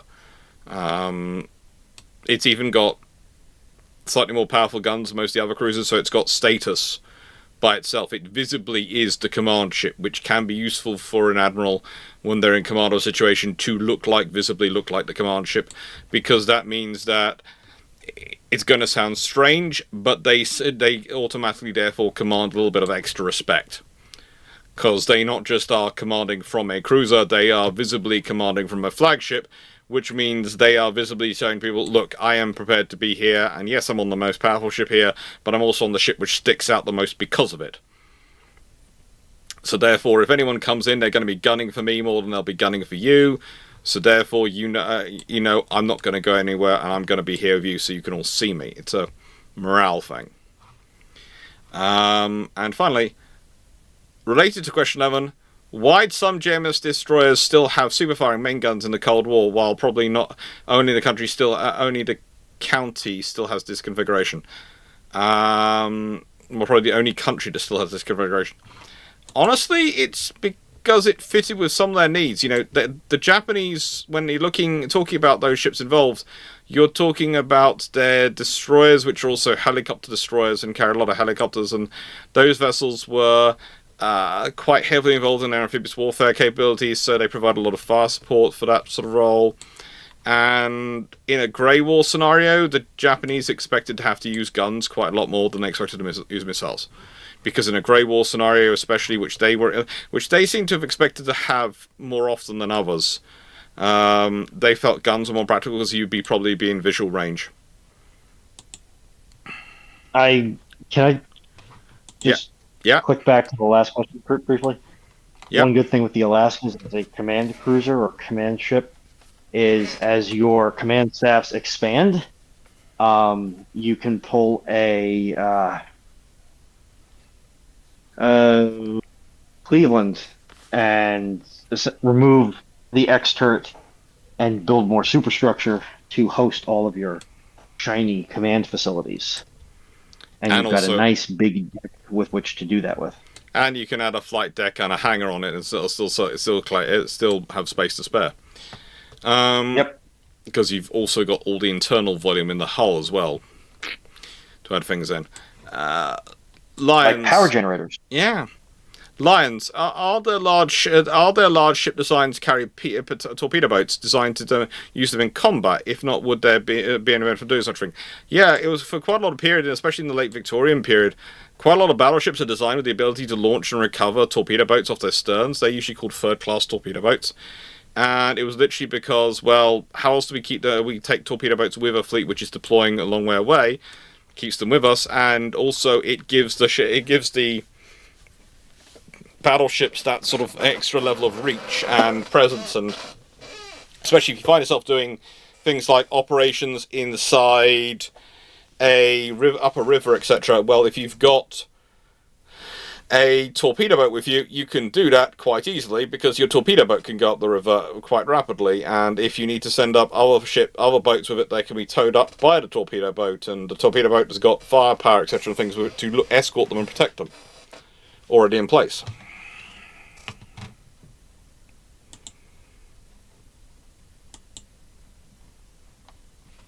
Oh, this is going to be a fun one.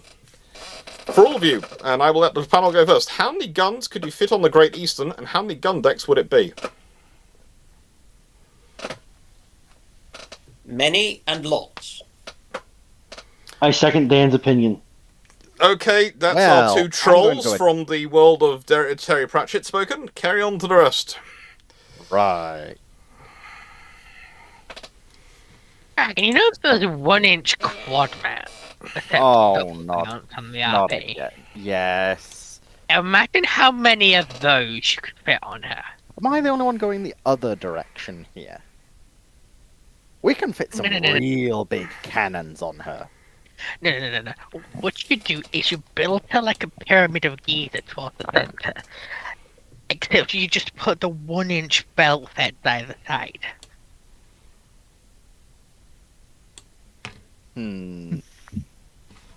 The problem is Foxo has seen the opportunity for war crimes here. No, I have seen a possibility. You see, I have been informed by the universe's bug patch that if you fire enough projectiles, the universe won't hit register properly and they'll bypass armor. Right, I can't use nav web to actually find me a gun older. Chat, are we going to accept exploiting holes punched through armor by the sheer sandblast effect of this firepower as bypassing the armor? Alright, so I'd just look up I call HMS this the Warrior and P90 extrapolate method. from that if I were you, Dragon. we could get 64 pounders on her. You could get 110 pounders. Yeah, like I said, I think we go the opposite direction to this boring stuff of small standard guns. No, you go with a standard amount of guns, but they are a ludicrously heavy series of standard guns. Fine, I'll mount a single spinal 4-foot dynamite gun. What? Why the frigate would you put such an ineffective weapon on your ship? Because it's big Because and big. No. Wait. Gun. That's a rifled muzzle loading naval gun. Was built roughly 1865, or was in service 1865, so we could use that. Hold on. Great Eastern is first built before the advent of organized fire control, so ships were getting very, very close to actually hit each other, right? Yes. Imagine the size of depth charge catapults you could put in the Great Eastern. Or hear me out. Hear me RBL out. 7-inch gun. You just make a depth charge caliber cannon and you align them in broadside. No, because you got to worry about recoil. If you have just a bunch of trebuchets that actually need depth charges at people, contact fuse, so even if you miss, it's still like several tons of explosive going off next to them. The 110 pound is a breech loader. That would Yes, be much that's more what I useful for a reload rate. That's what I was thinking for when you talked about this originally. Was going. I'd go with the 7-inch Armstrong gun, the breech loader. Yeah, because that gives you actually a semi-decent rate of fire on them as well. Mm-hmm. For guns of their size. Yeah. And In they that should period. be clarified. Decent But that's reload so for guns boring. of their size. I'm not sure, coming along with... Yeah, but... It could probably fit like 60 of these. Yeah. Per side. Yeah. And if you want, you could then stick on the top deck about 60 pickle guns. Yeah. If you want Foxer your rapid fire solution, that's where we get the puckle guns out. Or hear me out. Depth We charge contract- catapult. We contract Vickers to make a single piece rotary 6-inch cannon. I'm sorry. I thought Dragon or Clarke here would have embraced his male nature and want to restore the Roman Empire. And the Romans were really famous for putting catapults and ships. Therefore, to restore the Roman Empire, we must put catapults on Great Eastern. No, if we're doing that, then it's time to get the Dardanelles guns out. If we're restoring the Roman Empire, I am getting a Corvus spike on it. Raven Guard player spotted. Down. No, just because it has Corvus does not mean it's Big Bird Boy. There are dozens of us. No. No. That's the way. I'm Iron Wolves. Dragon, you've got to give. Aww. You've got to give her. We've done this before. He does assume every Corvid she sees on the road is her Primarch, which is probably why she's so often late to work. You realize I drive in the dark and drive home in the dark right now, right? I'm functionally a vampire. I haven't seen the sun for more than 90 seconds in days. Stop being like your Primarch. It's not healthy. Runon, welcome to the UK. Yeah. Yes, but your island is full of tea and depression anyway, so what does it matter? It's not like the sunlight's going to illuminate anything that makes you happy. Now, okay, next question. As the German Sanction class ironclads were the wrong choice for the Chinese ironclads, who would have been better to buy from? Okay. When the Chinese are looking for ironclads, who would have been better to go from? Who would you have gone from in Let's When are the see. Chinese looking for ironclads? I'm making sure got the exact date. The Ding ones are ordered in 1881. They're laid down, so ordered in 1880.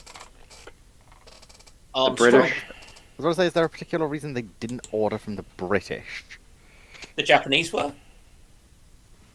And Yeah. Mm-hmm. I genuinely don't think the British are ever going to look at saying, we're supplying both sides of this conflict, and then decide to only supply one side of that conflict. No, you just buy in nicest way. They do a Chinese wall sort of separation. You buy this from Armstrong, and they'll buy that from Vickers. And then we'll pocket the difference and expand our infrastructure. Mwahaha. Yeah. We are a perfectly honest people. This is what I find strange. Honestly, the thing that people never give Britain enough shtick for, and it's really, yes, colonialism, they brought back all these artifacts and resources and yada yada blah blah to the home islands, and that was bad or whatever, yada yada blah blah. But really, the greatest crime of the British infrastructure, or the British Empire, was to get other nations to pay to develop their infrastructure, the British infrastructure, willingly. Yeah. And I really don't think it's talked enough about. And to be fair, we're still doing that today because we're getting the Norwegians to pay for upgrading our shipyards. So what you're saying is the sun has yet to set on the British Empire. No, that old dogs can still reuse old tricks.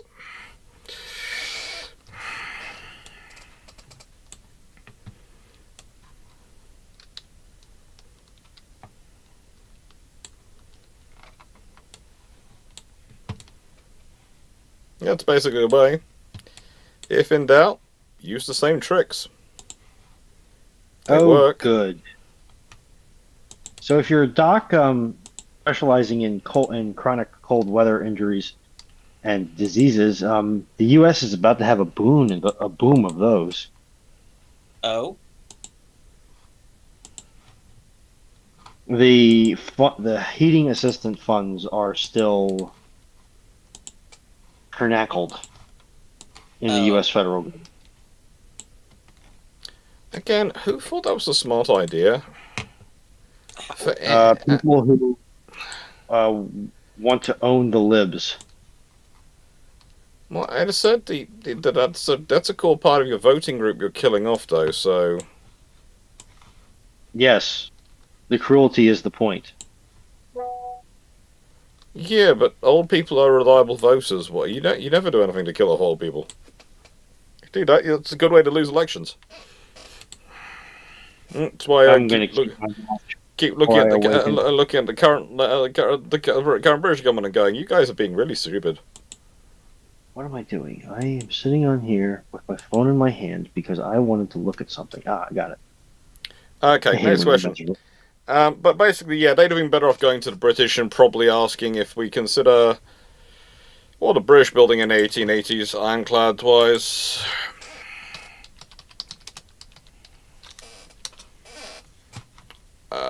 What do they have commissioning in that sort of period?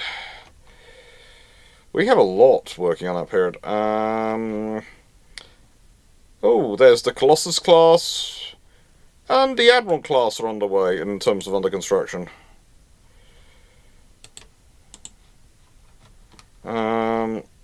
If they really want a central citadel turret ships, they could go for some Ajax. But there are quite a few good designs for them to pick from.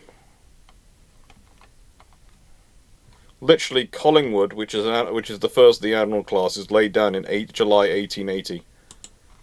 So, at the same point as the Chinese are laying down...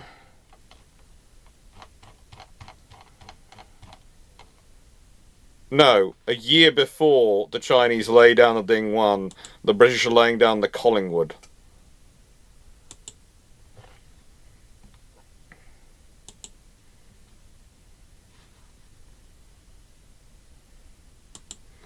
Would you like to get some context for this? Yeah, the Collingwood is the first of the Admiral class, which are basically the F-22s of their period. They're the, okay, you have F'd around. Now here is an Admiral class to show you what you're going to find out.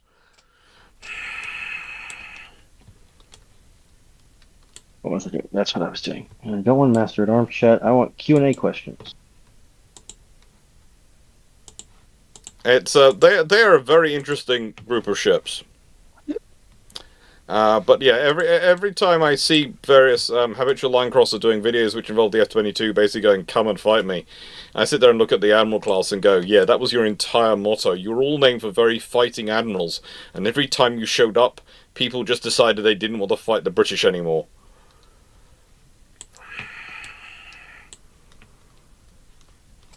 It was an entire class of, but that's just, no. You guys won't let me play. HMS yes, Victoria. welcome aboard HMS. We will crush you if you cross us.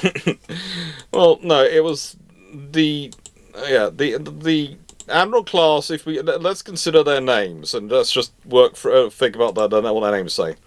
They are HMS Collingwood, HMS Anson, HMS Camperdown, HMS Howe, HMS Rodney, and HMS Benbow.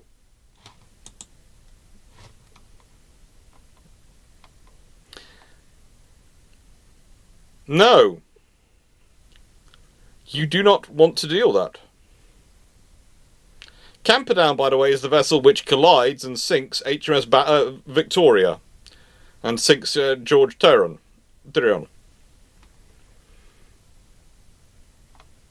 This is what these ships are like. They are incredibly solidly built ships.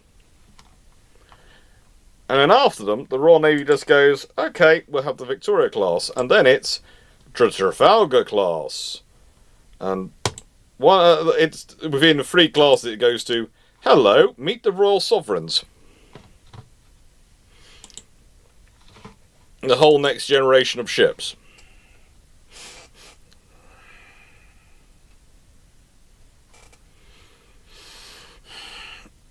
Okay, the next question we have is HMS Victoria, the battle slipper, turns up in Portsmouth today as she was when built. Who is the fast to get aboard her and attempt to preserve her? Drac is physically closer. But I feel like you're going to have an easier time getting into Portsmouth Navy Yard.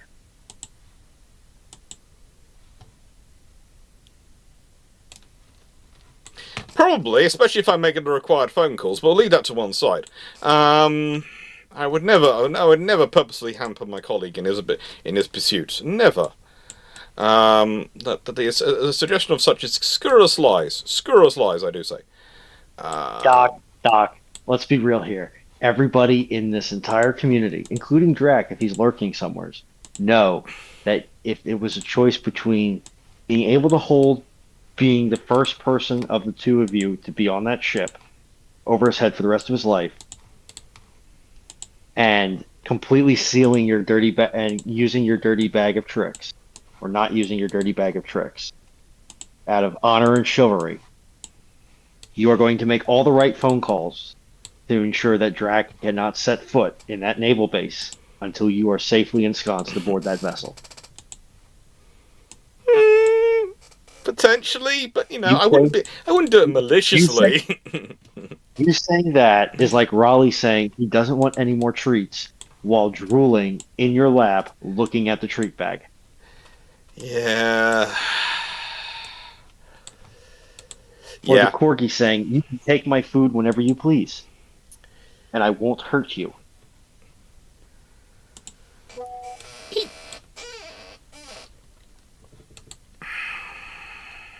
It goes against your very nature.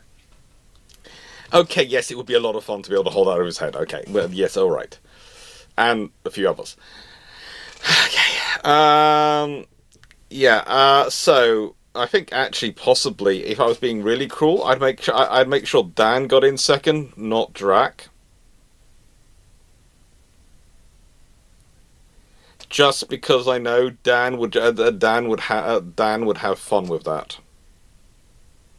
And notice how Dan is not correcting me here. I'm wondering if that's more for the safety of his life, as Drax just standing behind him with a baseball bat. No, Drac is Or worse, safely an the arming sword. other side of Atlantic at the moment. Where is he? I have yet to be proven that he does not have quantum teleportation. I can It'd prove probably it be cheap. because he spends so Where's much on Drac air now? flights. Ah, but that's what he wants you to think. No, I've seen him after the flights, and I've known people who've been on the flights with him. Yeah, including Dan. Where's Drac? He's in America, isn't he, at the moment? Yeah, Do currently. you have any idea how little that narrows it down? He's Oh, yeah, currently. the Americas somewhere, right? He was World. He was visited New Jersey the other day, and I think at a certain point he's learning how to set fire to a Liberty ship. I mean, Starside Liberty ship's engines.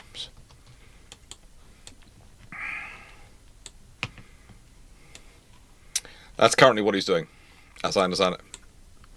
I'm trying to think which historical they've got triple expansion engines. So I'm trying to think which historic ships he's planning on being able to steal with this knowledge. Yeah, you're not the only one who's been having that question, but he tells me it's not part of a long-term plan to steal ships. And I believe that just as much as I believe that you would not use undue influence to ensure that you were the first person on a Victorian-era warship that appears in Portsmouth in mint condition. Yeah, the main race I'd have is between me and Andrew Lambert. See, it's not that either of you are particularly dishonest or unscrupulous people. It's that you're very, very predictable when it comes to this. It's fun. Wait, always wait for the. Hmm? Never mind. Okay, from Steve, let's go for the big subject of 1880s. Our ironclads for the Albanian Navy. Buying from the French is a given, but which other ships would you persuade the glorious mud leader to buy? American. Yeah. Possibly German. Like, I know. It's obvious. It's the 1880s. The torpedo has made the battleship obsolete. Long live the young school. Long live Unicol. Why do we need battleships? We will sink them with a swammer torpedo button. We will be modern and powerful. Yes, but then you're just buying everything French because you've obviously convinced your political leadership that the French are correct in everything. No. The French are too revolutionary. No. We buy Hungarian and Austrian. For the Habsburgs do not rule Europa. Do you know what's bad about this?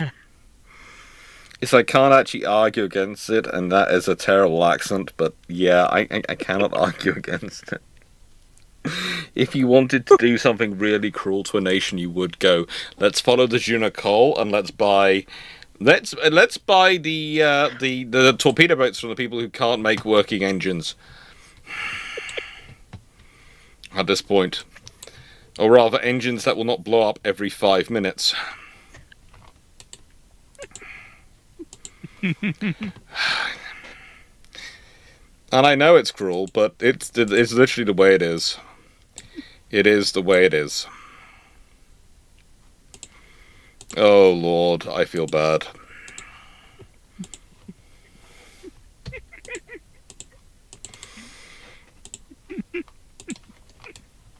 Dragon. Dragon. Very well giggle. It is a very, very worrying giggle. Dragon, do you have any influence over your fox? No.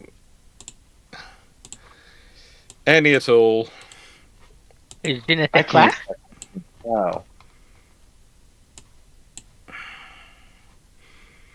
None at all. Okay.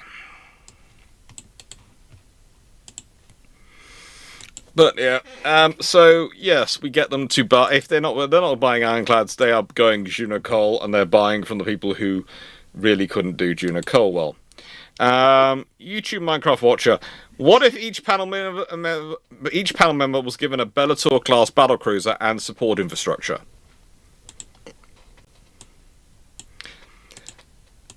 I think we have to let Dragon start this one off, because I'm very sure Bellator battlecruisers are from Star Wars. A good choice.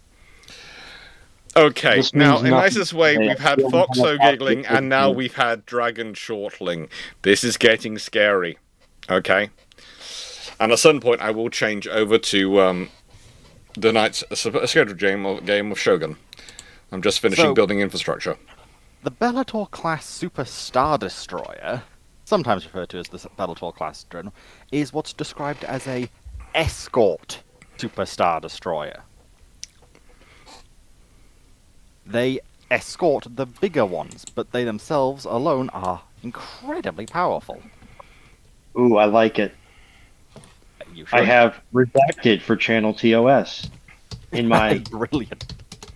redacted for channel TOS. Ooh, somebody has an STL of it. You know, that's the one thing I really don't like about Star Wars ships. The large scale ones.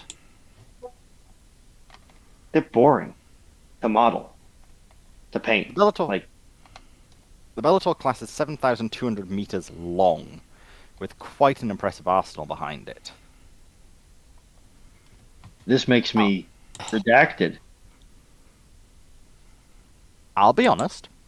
I probably could not, in good faith, say that the idea of being a dictator does not come to mind. Certainly, certain nations might be having small, minor strikes from God occur. They might just happen to be green in nature.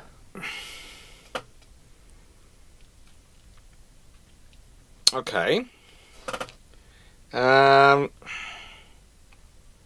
Alright.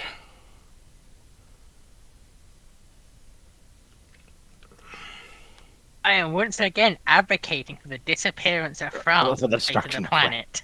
planet. That's predictable. And now I'm hoping that FedEx does not trash a $500 car bumper. Why were you getting a car bumper delivered by FedEx? Because the other options were UPS and USPS. Okay, FedEx it is. And also, I didn't really have an option. I just ordered it, and that's how they decided to ship it.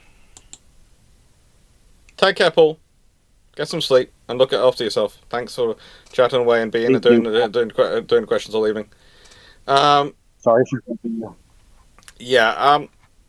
In nicest way, if I have a Bellator class battle cruiser and infrastructure support it, I'm hoping that infrastructure is located on something like a Martian moon rather than on Earth, so I have direct control over it. Well, it has to be orbital. Yeah. Like, It has to be orbital, and I'm going to use. I'm going to basically start fixing small problems, like the What, Chinese. any distance to France? here we go. Maybe the Chinese, French, Russian, and American nuclear arsenals, and Indian and Pakistani nuclear arsenals. Can you destroy those arsenals without causing massive fallout? Can with that weaponry. Actually, no, because you're going to have enough stormtroopers on there that you could do a mass planetary assault on those silo locations, and your sensors are good enough that you can hit all the mobile ones too. Crazy enough, just might work. Yeah. And with them all the reason I'm taking them all out is because I don't want to have to deal with the fallout of someone trying to do a mass bombardment of me. So, now that I know what I'm dealing with, have a. So you know when you're in the shower and you just kind of daydream? Oh, good lord. Okay, I have a control problem. Whatever. Sorry. Sue me. Nothing to be sorry for. I mean, I it's have okay Trump. as long as you're imagining the disappearance of France. Oh, that's fine. This thing probably just burst open. Okay, good. Should have used more lube. No, less lube in this case. Okay. But so where I am not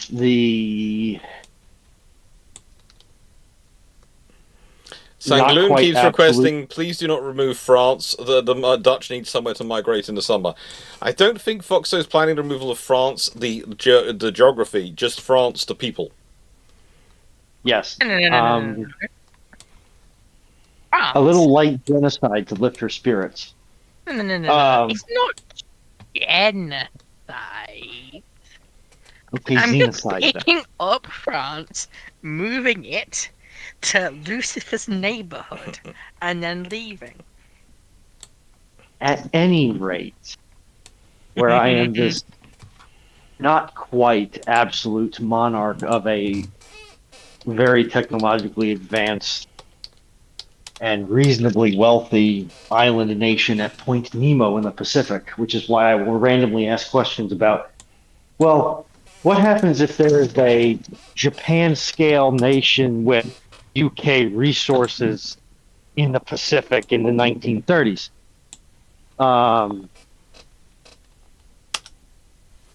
And I'm just going to do that on that because that ship is actually big enough, especially when you take into account the dry docks and slips and all the other supporting infrastructure you're going to have for it, where I will be effectively ruling my own nation. And I'm going to start granting asylum to a lot of people that apparently pissed off their countries for the mere crime of existing. That sounds fun. I have a small question for Foxo. You said you want to move France to adjacent to Lucifer. Now, Lucifer is a place in France, so I presume it's not that one. So the other option is you'll want to drop France in upstate New York, near Syracuse. I was more thinking the Ninth Circle, but maybe. Well, what I was more thinking about is it? holding France. You are subjecting America to a giant Quebecois population of French people in the middle of America. Yes. That is a form of war crime, I'm fairly certain. Can we have a ruling from Track? Even the Canadians Is would blame- depositing the entire Actually- French population in the middle of Northern America a war crime or not? Okay, is it a war crime against the French people or against the American people? Yes. Is it a war crime on both? Because you are now dropping the French,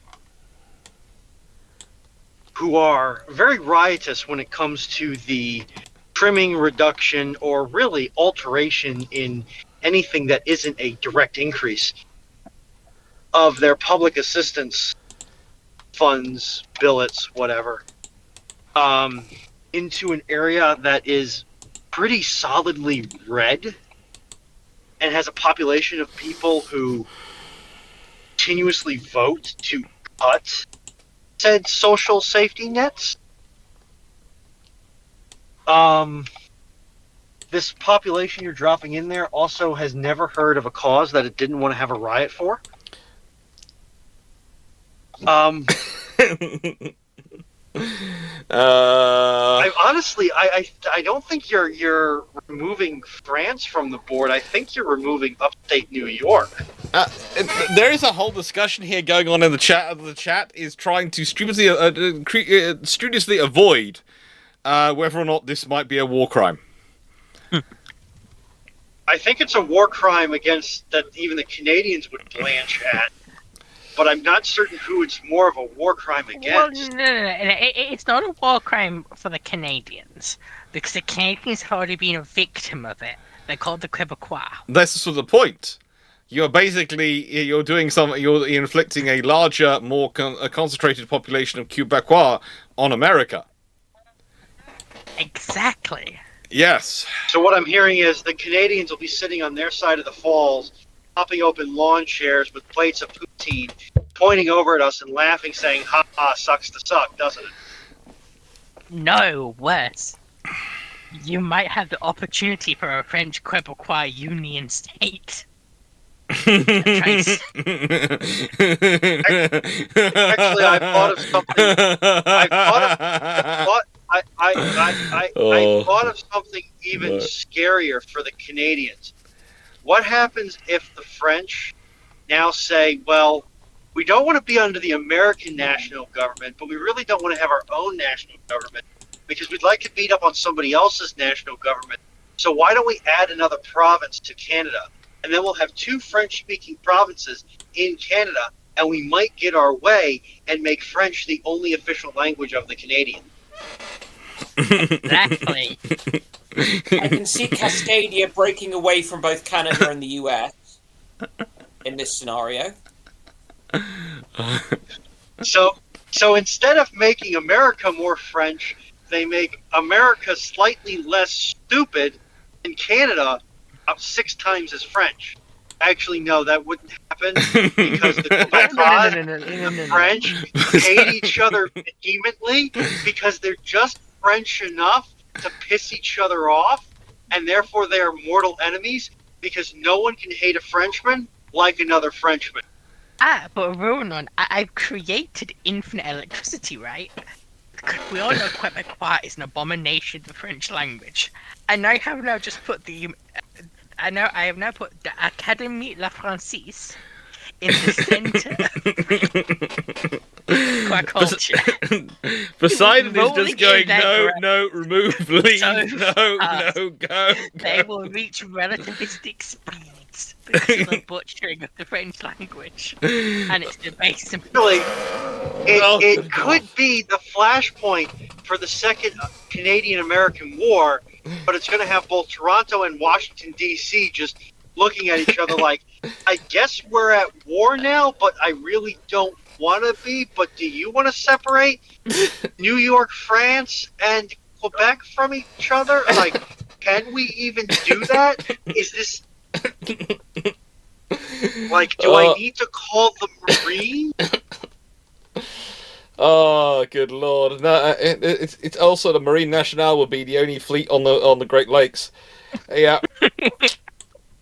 Can you just imagine Charlie G bouncing around Lake Superior? Yeah.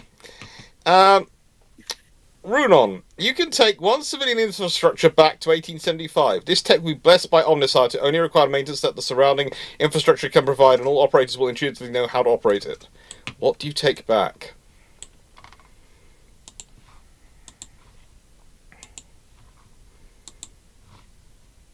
So just to clean up the maintenance stuff, like, if you can build a gasket that fits the purpose, then you have to replace that gasket on a given schedule. But if you can't build a microprocessor, the microprocessor is never going to break, even if you take it out and hit it with a 5-pound hammer.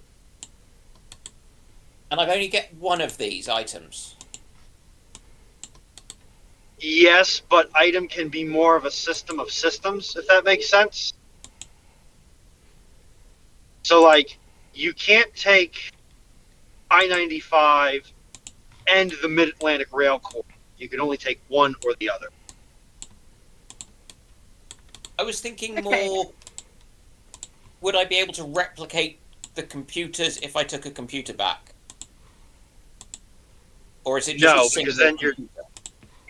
you would have to take like TSMC back. But even then, you would only be able to build the chips. Okay, so I could take any piece of infrastructure, right? Yes. Does that have to be continuous? Define continuous. All physically connected to each other.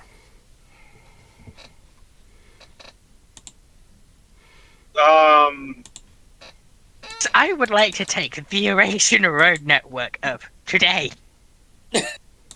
I was thinking somewhere between that and the railway network of today. I would say... Which would include the Channel Tunnel. Because they're all connected. I would tend to say no to that. Think more on the scale of like a single interstate. Okay, Some, British Railway literally the Network. entirety of the yeah. UK Railway Network then. Yeah, same. Yeah, I'll take the UK Railway Network back. If I In took particular- today's railway network back to 1875, that would solve a lot of issues for Britain. No, I wouldn't do the UK rail network of today. Mm-hmm. I would do the UK rail network before the beaching reforms. So 1948. No, it was because it was much after that. Because that, yeah, you're looking more 60s. Because basically, this was the point where this was after all the expansion had been done post-war, but before all of the rails were, all the various different branch lines were starting to be removed. Which is why I said 1948, because there's some of the work actually stuff has already happened before you get to 1963 report, whereas 1948 is the largest extent of British Railway. Yeah. I probably would have went like 1950s because I think there was some expansion beyond that point. But yeah, Yeah, but 48, they have it's all in really bad condition. I'm just more referring to the scale of it. But I guess that, So it And goes also, back no, I how don't think it is 48 being in also really 48's bad not even- conditions. no, probably 48 wasted opportunity. no, 48's actually not bad conditions. I thought they're still all on the war austerity stuff still at that No. point. The railways were never actually, at austerity, really. the way you're thinking. the railways reached their peak in 1914. That was when it was at the largest extent. In particular, actually, the 1955 modernization plan is one of the largest, well, because that's where you get all of the brand new, up to date metal. You get all new sleepers, tracks, etc. Also, it's when the diesel started getting implemented, but Yeah. definitely good. So yeah, basically, the British rail network of somewhere between probably 1940 and 1956-ish. Yep. By the way, not Stretching today. the limits of the question, but I'll allow it. Could I? And I'm joining Dragon on that, because I think we did work that out a bit together, so yeah. Could I get the national grid? No. That's not What is- one continuous bit of infrastructure. Okay, now, well, wait a minute. Here's a question: is your grid segmented, or is it one unified system? It's unified. Segmented. system, No, it's one unified, but it's got segmented control. but it is one unified system. Yeah. Let me clarify our question here. So, notionally, the United States is interconnected coast to coast electrically, but you've got essentially the northeastern grid, the southern grid, the Texas grid, and pretty much everything west of Texas is tied into the West Coast grid. Put it this way: when the kettles go on, usually at 7:30, GMT at the moment, because there's a notable power uptick at that moment. The hydroelectric dams in Scotland open up to power London. So for the purposes of this question, I would consider that to be one thing. Mm-hmm. Now, can I just say, if I was American, or almost not British, at this point I would be saying the Panama Canal.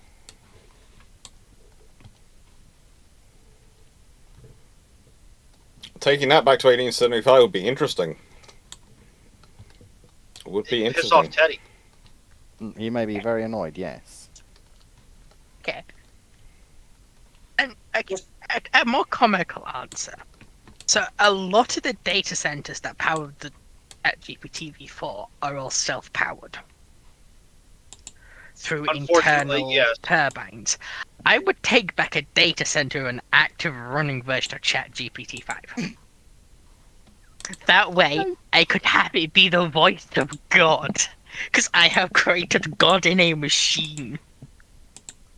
Think of all the cults I could start. God, a very schizophrenic God, but yeah, okay. You do you, boo. Have you not read the Bible? Anyway, but Kinda got you there. My Imagine- option is going to be the entire northeastern U.S. electrical grid sans fossil fuel power sources. imagine generating Bible quotes. with ChatGPT in before the concept of a computer exists. That's Concerning. Friendly reminder, this is what I have to deal with every day. Don't worry. Like, imagine the chaos she could cause and damage to the Catholic Church.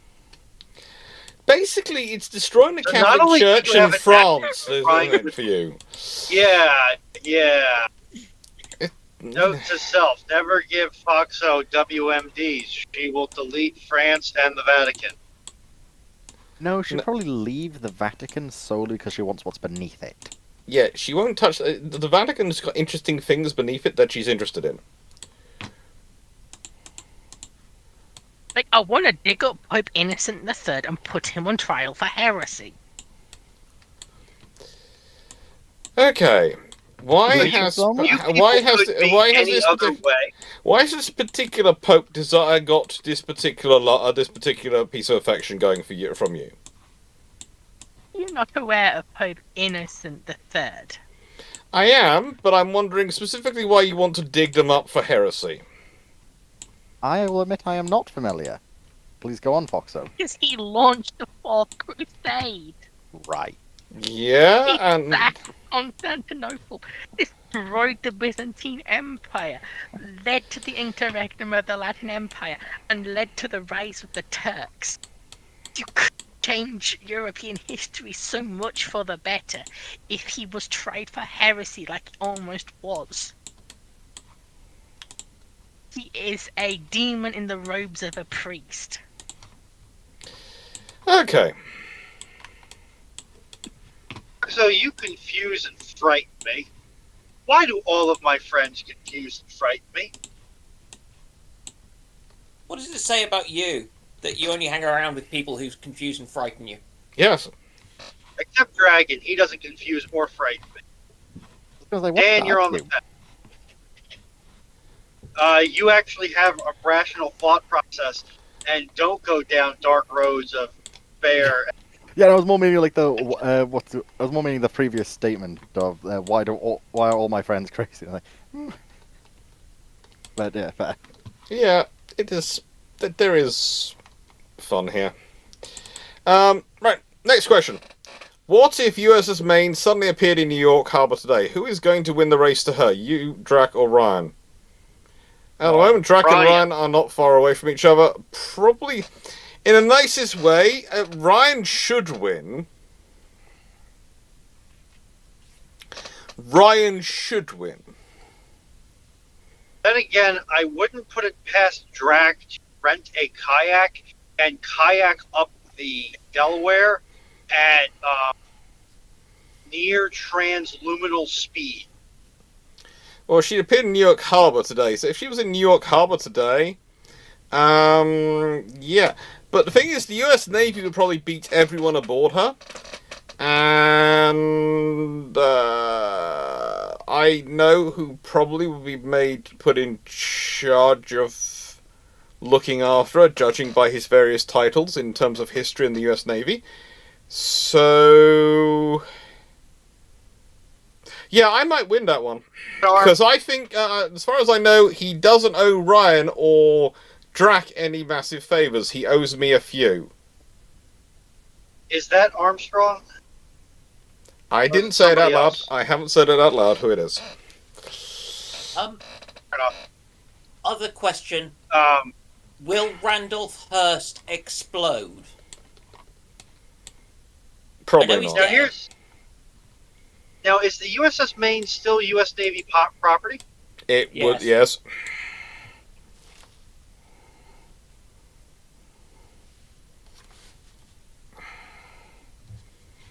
Curator of Intrepid would get there first. No, US Navy would get there first. Curator of Intrepid would want to get there first, but no, the Curator of Intrepid, and as far as I know at the moment, doesn't walk that well. There's also a small problem. Yeah? New York Harbor is in New Jersey. Mm-hmm. It's not actually in New York. Yeah. And try as you might to get from Manhattan, which is where Intrepid is, I know, I've been there. To Jersey. They haven't yet built that railway line that they keep talking about between two, have they? That actually could possibly happen now, given who's in charge in which states. But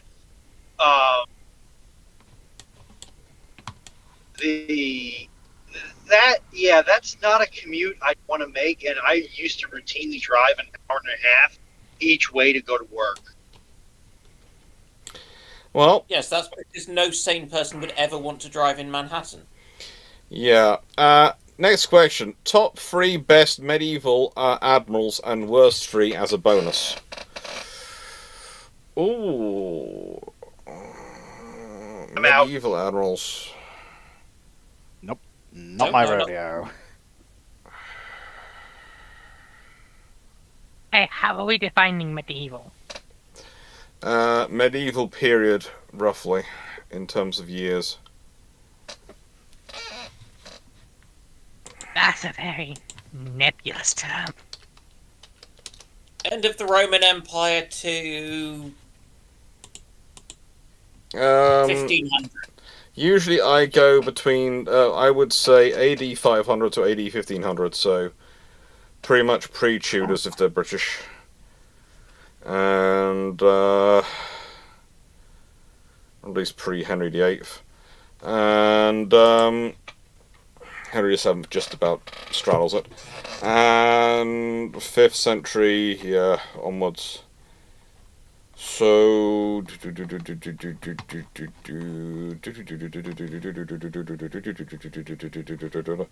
there's a few good Byzantine ones. I'm trying to think of their names at the moment. I haven't got my notes in front of me. Okay, where are my notes of my Byzantine admirals? There was George, who I've done a video on this year. He was a good one. What?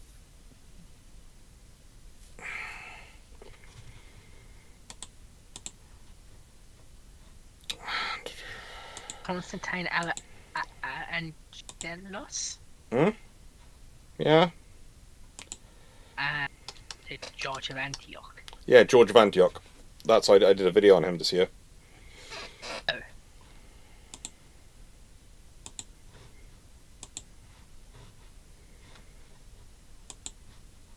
Year of leadership was fun. Actually- It's been fun for that perspective.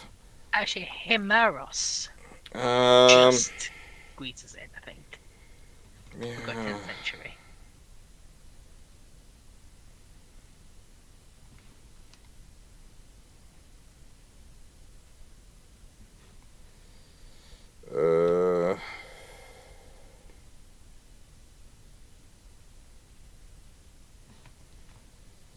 Honestly,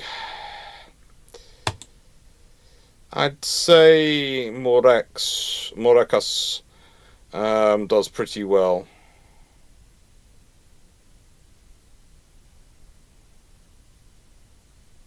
It being 5 to midnight here, what time are you going on till, Alex? I'm doing 12 hours, and I'm currently at hour 10. So if you want to disappear off to bed, don't worry. I've got another 2 hours. I think I'm going to need to. I have 2 more days of work before I can next. Only 2 more days. Wow. Such a luxury. I So remember when I used to work 5 days a week. you're at work Thursday and Friday, and then you're off on the weekend. So you can do the full 36 hours for me over the weekend, can't you? Now, you basically said you sign up to do the full 36 hours with me. That's very kind of you, Dan. Yeah. Don't worry, I wouldn't be that cruel. I've done Don't that worry. sort of amount of time awake. I'm not sure I can. But given the issues I will have with let's call it the filter from being awake that long, you will not want me on a family-friendly show for that. I actually might pay to see that. No, I just get very, very sweary. No, It's not Yes, even I might easy. actually pay to see that. I wouldn't be that cruel to Dan. Dan works far too hard for me to be that cruel to him. You made him fly with Fleet. I didn't No, make him that fly was- fleet. That was him selecting that flight. And also, Uh-huh. I was significant chunks of aircraft away from him. I could, And with significant my amounts of noise-cancelling alcohol. headphones at Significant. least, I could avoid hearing him. Yes, and I think for knowing you and your flying habits to avoid people asking you to deal with medical emergencies on the flights, probably significant amounts of alcohol away from him as well. Okay, but how realistic of an outcome is that? Which? Hmm? That Dan gets dragooned into emergency medical practitioner. It's not unheard of. It's happened to a few of my friends.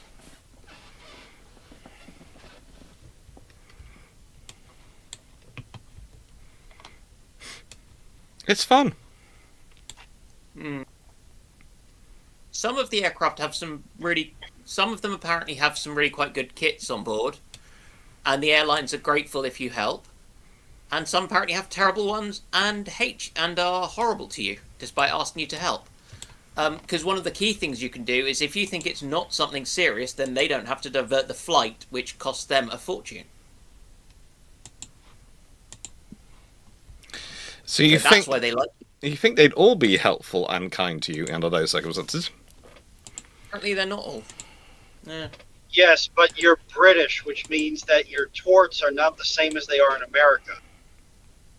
Whereas in America, if the airline screws up a doctor's or a medical subject matter expert's attempt to perform life-saving care to a patient, the airline can be held partially liable or fully liable.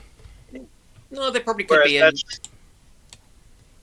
It gets really murky, and yeah.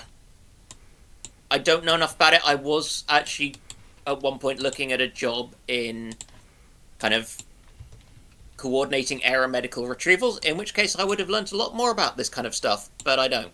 I didn't get it, and then COVID happened, and the bottom fell out of that world, and I probably would have lost my job very quickly because I would have been the most recent hire. So, you know. funny how those things work out. Yeah, Yeah. it's sad. So quickly back to the question, because I just got something I want to clarify. Okay. What was your opinion on Nicephorus II, the Byzantine admiral who became emperor in the 10th century? He tried his best. He wasn't always successful in his attempts. Because he won quite a few naval battles against the Islamic Caliphates. Oh, yes. He did well. It's just I don't necessarily consider him the best at politics. He's a classic one of he's a good military commander and he's a good naval commander. Not necessarily what you need taking Supreme Commando. What do you mean? He's used to having people following his orders. The Byzantine court is not that way inclined. Yes, he's used to people following his orders and applying a modicum of one brain cell to the completion of said orders. Yes. How many politicians do you know actually do what they're told to do and do it with brains? YouTube Minecraft Watcher, what's your panel's favourite Christmas dish? I'm taking the turkey. I enjoy my roast turkey very much. Christmas. I'm taking the cranberry sauce and you can't stop me. My family doesn't have a specific Christmas dish. Yeah. As far as like food-based traditions, we tend to watch George C. Scott's A Christmas Carol and eat hors d'oeuvres. I On guess Christmas pigs Eve. and blankets. But I would Yeah. say they don't have to just be a Christmas thing, personally. Quite like cheese wrapped in bacon. That's usually something I only do a lot of at Christmas. Mainly But you because it's still have fingers. terrible for I my would have diet. thought- I would have thought your dogs would have eaten them off if they were holding cheese wrapped in bacon. In a nicest way, Bacon wrapped we have to in keep the cheese, dogs either way. well away from them. And I have done bacon wrapped in cheese as a bit of a fun thing, but it honestly, every time I've tried to do it, the cheese has rolled off. Whereas if I stick the cheese inside the bacon and freeze it and then cook it in I've tried in the air fryer in various other ways. It turned out really nice in the air fryer. The bacon comes out really nice and crispy, and the cheese perfect. Yeah, it works best. But you freeze it overnight. You put it in the freezer overnight, and then in the freezer overnight. Well, what I'm hearing is that at the Clarke residence, while for the humans, Christmas and Christmas Eve are joyous celebrations of togetherness and family with food, for the dogs, it is a horrible nightmare of isolation and torturous smells wafting in from the kitchen. No, I make dog treats as well, so they have their doggy versions of them. What if the Soviets gave Shapaev of the Chinese a month before the relationship split? How would it affect the force balance in the Pacific? Not a jot.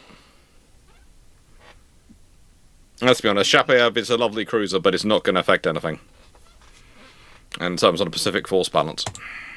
It's one cruiser. It's also just You've given the one Chinese one interwar heavy cruiser? Yeah. Or are we talking the what you call them, the post-war ones? Well, it's the Shapaev, so in the nicest way, it's probably the interwar one because, let's be honest, that's what's available at the time before they had the split.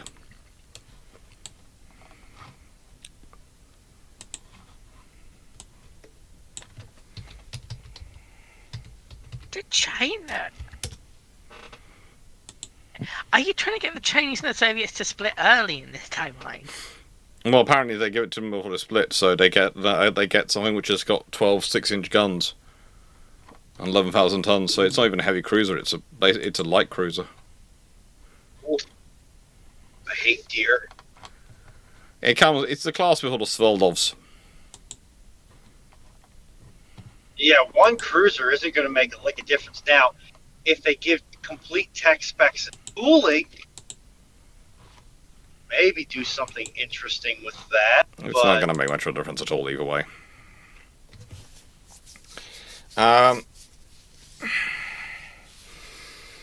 It's not going to have any impact. What if in 1890 the French were invaded by the Spanish governments and Italians, say French nationalists, assassinated a German or Italian officer official in retaliation?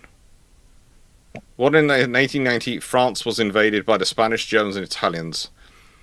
France is having a problem because, let's be honest, in 1870 that didn't go well, and I think that happens in 1890, and it's because, let's be honest, a French nationalist assassinated someone and has gone on assassination spree, and then have gone, we will not prosecute these people for some reason because the government was feeling particularly stupid. Probably no one's coming in to help them. So France ends up getting smacked. I just don't know how you get the Germans, Italians, and Spanish to agree with each other and prosecute a war together. Well, the same as you did it during the Boxer Rebellion. You basically accept that there's going to be a German in charge and then take no notice of them. Or you... like the EU then? Yes. So essentially you just go, yes, Herr Reichsmarschall, you are now in charge. No, they made him the. I think nicest way. We also, and I think when it was the Boxer Rebellion, we first picked the German who Kaiser Wilhelm didn't get on. Kaiser Wilhelm made him the World Marshal, sent him away to us, and basically we went, so here's the plan. Do you agree? And he went, yeah, that's a sensible plan. Here's my suggestions. They're pretty good suggestions, and then everyone went off and did what they wanted to do anyway. And that's why you have the complete tools up when you can finally get to the capital city, because the armies which were supposed to be attacking at the same time all went in as they felt, not waiting for each other at all. Wait a minute, are the Germans like when you're playing video games and your younger brother keeps nagging you, so you just give him an unplugged controller?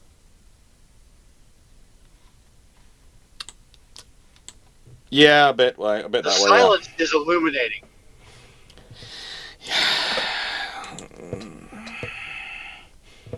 And they're always right in retrospect because they changed what they were saying.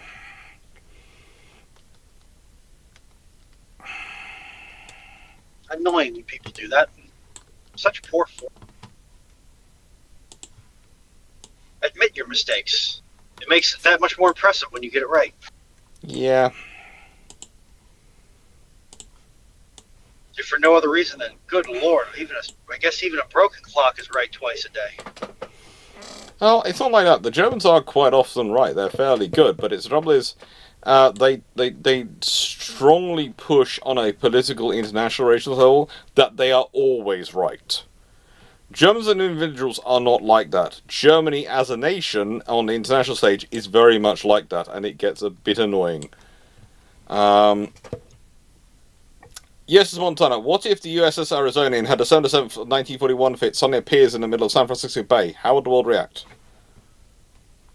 Okay. There's a Cool. battleship. Cool. Let's be honest again. That's not going to cause much of a problem. The world's just going to go, cool. The Americans have USS Arizona. She was not a particularly effective battleship when what happened to her happened. She's certainly not a particularly useful asset now for any war fighting you might want to do. So it's fine. Gonna make American evangelicals insufferable, but Now, hang on. We do have one thing, though, that may cause the world some upset.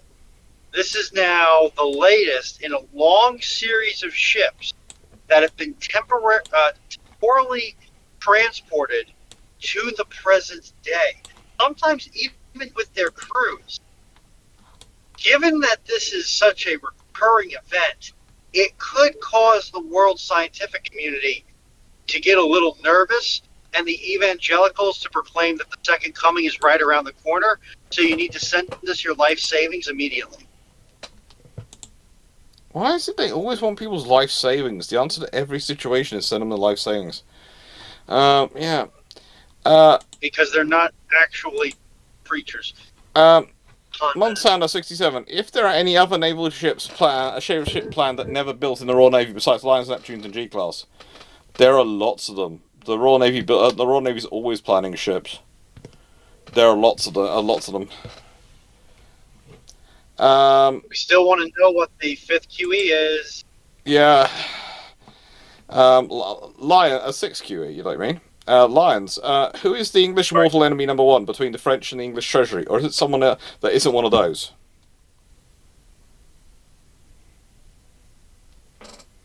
No, I'd say it's the British Treasury. no. There's an enemy of the English that is older than the concept of England. And it's called the Scots. No. Really isn't. Let's be honest, we honestly don't care anymore. That's the trouble. Some of the Scots still do care, but the English really don't. Exactly.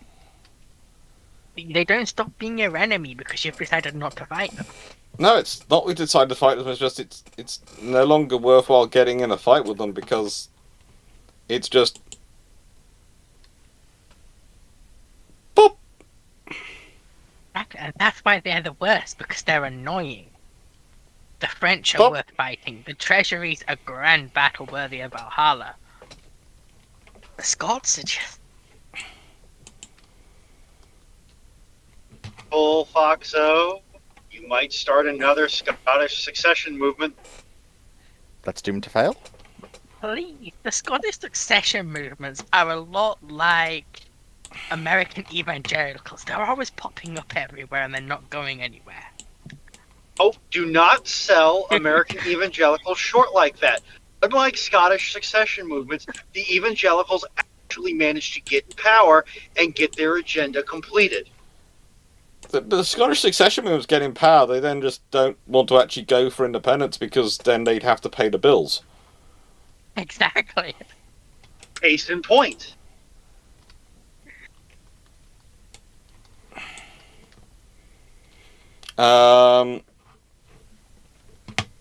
You can say... Now, yeah, a question in this vein. yes? Is the relationship between Russia and the UK summed up in, for you it was the most horrible day in your life. For me, it was a Tuesday. Said by Great Britain? Yeah. Where Great Britain's just like, I don't know what we did to you, but sorry you're so cut up about it. Yeah, the Russians list all the things we did to them, and then the French are sort of looking at them going, that's nothing! Seriously! That for them is just like a Tuesday morning before they've had their snack. What are you complaining about? Think what they've done to us. And Britain's going, we did something to them? Okay. I'd also love to point out that currently Russian news media for the past couple of years have been blaming America winning the Cold War on the Anglo-Saxons. Yes! Who then puppeteering the entirety of Europe to create Russophobia against them. Yes! And collapse the Soviet Union. If you listen to Russian media, we are the most powerful nation in the world, and our government is coherent and has a long-term strategy and plan. The fact that you're able to say that with anything approaching a straight face tells me that you are a truly dangerous individual in social encounters. I should endeavor to add you to my real life D&D party as soon as possible. Look, they firmly the Russians seem to firmly believe this, and most of the rest of us who are looking at them are going, you argue with such fervor and such grandeur. It's both wonderful and also at the same time, why? It has the same energy as... how many of you remember the Boris Johnson conspiracy theories that came out of Russia today? How he was leading SAS teams to sabotage their forces trying to enter Donetsk. Yes. Please tell me that there's photoshopped images of this. Yes, there Please is. tell me there's There is. Send them to me. I'm trying to dig them Blow up. up my inbox. But there's also poorly photoshopped requisition forms for rifles. And it turns out they've used the wrong form. They've just edited and filled out an American form, not a British form. So apparently, Boris Johnson, after being voted to no confidence, requisitioned American firearms to become a commander in Ukraine. Where in God's green earth am I? Oh, caramba. Yeah. If you ever Okay. want to get really confused, use Google Maps to take you someplace you've been, but from a different direction than you're used to. And I guarantee you, you will have no clue where you are about 20% of the way there. Yeah. Carrot, aka Colin, you have said that the tribals were the basis of the modern destroyer hulls. So how far forward could you bring a tribal senior officer and fit them into a crew with minimal training? Which senior officer?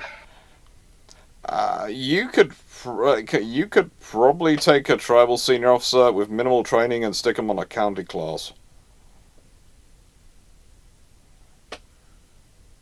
Well, I'm thinking like the captains, especially because tribals, you're starting to get radar integrated onto the ships. Yeah, they have it as pretty much as soon as it's available. Yeah, I'm thinking the captain, you could just probably, yeah, here's our spec sheet. We got these things called missiles now. This is what they can reach out to. A British destroyer captain's going to know about ASDIC. Yeah, basically, I'd say counties is about as far as you can bring them with minimal training. anything further, you are actually going to have to take them to school and train them on new aerial defense tactics, because the missiles have now reached a range of operations that things have changed a bit. Oh, is this part's taken? And also, you have to command from the CIC once you're further aforward in the county, really. Options on the Baltimore successors in the Oregon City class. Why do you then call them a different class, even though the improvement isn't as big as the Des Moines? Opinions on the Baltimore successors. Principally, it's because calling them a new class at that time was considered a good thing. These days, it would always be a batch 2, this and that, but actually calling them a new class allowed them to make a big trumpet for political allies in Oregon, and to get more allies on side for voting money for them and supporting them in Congress. And it's also the inverse of the argument of batch 2 or block 5 or whatever. Why is this new variant of this pre-existing design costing us so much money? Oh, well, it's not a variant. It's an entirely new class, so it will cost a little more money. Yeah. And it's when you want to justify the cost instead of shrink the cost. As far as I'm aware, under the hood, they were quite different from the Baltimores. Oh, yes. And they were much more okay, this is a new class of cruiser that's got all the kinks of the Baltimore figured out. Oh yeah, they had that. They were kinky in their own way, but they had got rid of the Baltimore kinks. And yet, well, basically, they moved from wanting to do things with ropes to wanting to do things with hot wax. Oh. Okay, whoa. Pump the brakes here. I get scolded for having a perfectly sterile and technical discussion about throwing 2-inch ribbed long black rods down a conduit with a minimal of off-white lube, and then you go and say that. Well, I was thinking all of this. Hey, what's the problem here? Runon, liking to tie all the different types of knots is a perfectly rational hobby, which many naval officers in the UK prescribe to, including many, especially usually taught by bishops. That's the vicars on board ships, because they often are obsessed with how you tie knots and all the flight. That's playing with ropes. And hot wax. Quite a lot of people do. But I get some people still like to do their letters in a traditional way. My mother herself has a hot wax kit that she uses to seal her letters. So what's wrong with this? I still argue that I should be able to write a Shibari class off of my taxes as continuing education for my profession. Hey, caramba. Imagine the tribal officer seeing a sea slug missile. Who in God's name came up with that abomination? Yeah, that is the more fun thing, putting a tribal officer in charge of a county class to destroy. They'll look at the sea slug and go, "What the frigate have you done with the back of my ship?" We improved it! Anyhow, on the actual question I was going to ask about the Oregon cities, what issues did they have then if they didn't have the ones that Baltimore had? Mainly their issues were to do with some of their stability points. They were fun things. So they were as stable as me after my computer dies? Yes. Wait, you get less stable? Yes. You've not seen her when she's been denied what's called energy drink for more than 24 hours. Oh God, I'm not surprised. I'm just disappointed. To a degree, it's partly a genuine medical thing, so... I know 2 people who function this way. I'm even more concerned now, thank you. Good, I like it when people are concerned for her. I don't know if it's for or about, but I am doing a heckin' concern. I'm fine, mostly on Tuesdays between 3 o'clock and 4 o'clock in the afternoon. With a full moon and a northeasterly wind? No.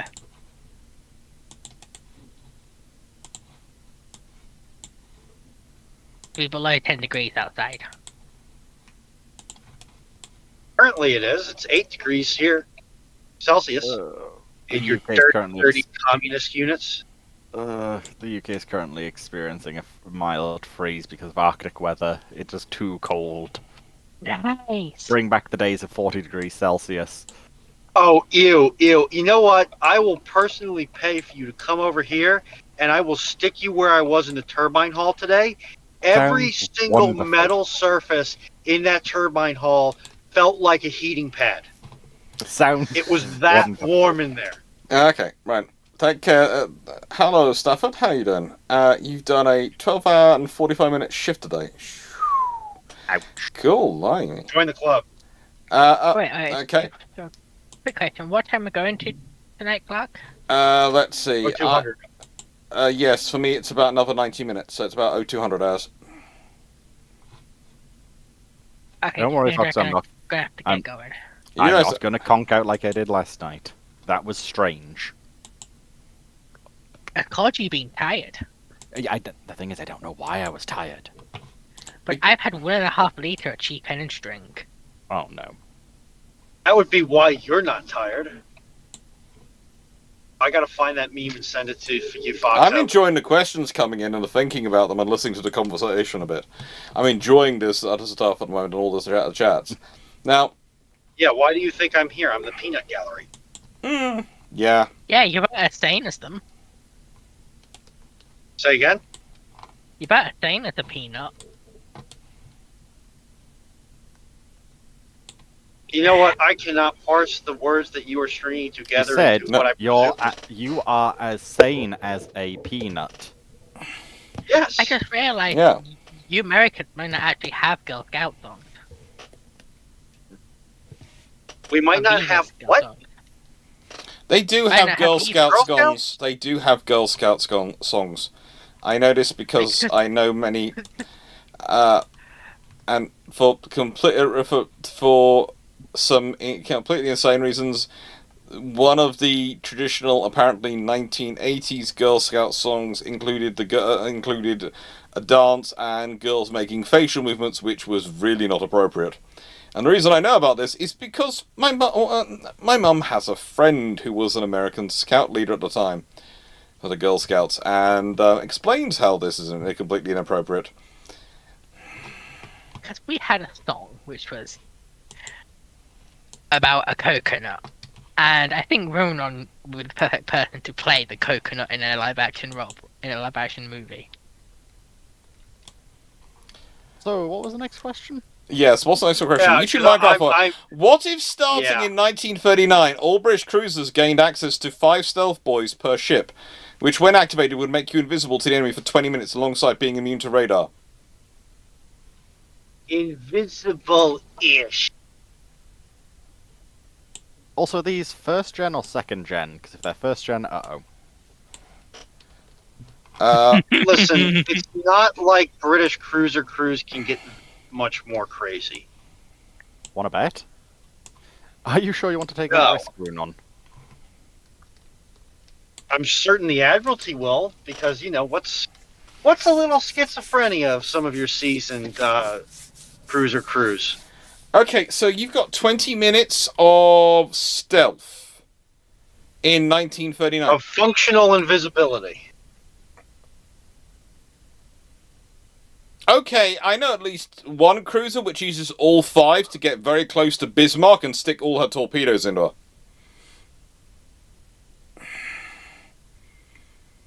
Bismarck is getting a county class rumble. And about Denmark Strait. Hmm? I wonder if stealth boys would work on such a large unit.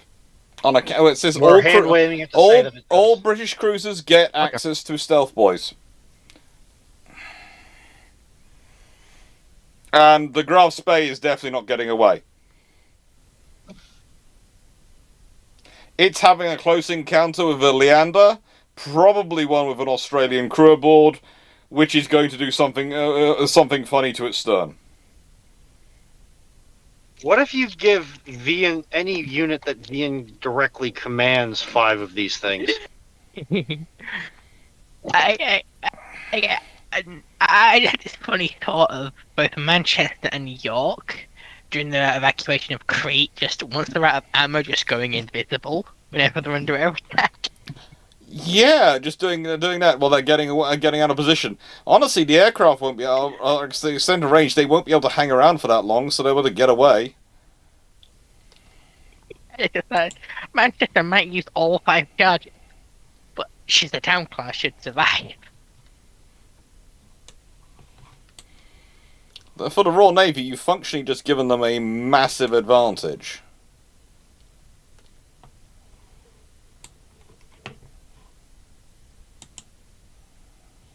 Okay, do battle cruisers count as cruisers? Probably not.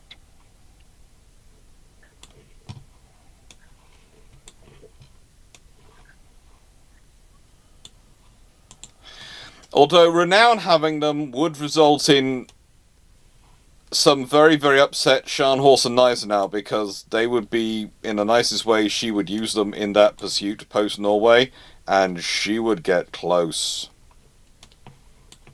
She'd basically be going, right, then we're going to be in gunning range at this point. Okay, stealth boy, we've got an extra 20 minutes. And they're going, where is that ship? And she's getting 20 minutes closer, and getting more, guns are getting more, they're getting a better and better firing solution on what they're going to do.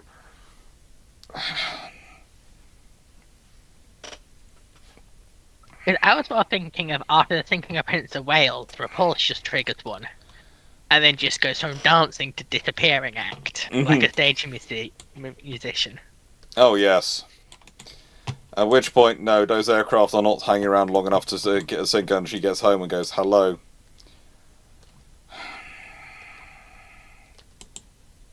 Could you have not sent me out with the battleship that's already gotten one of us killed, and is trying to go for all 3 of us, apparently? Yeah.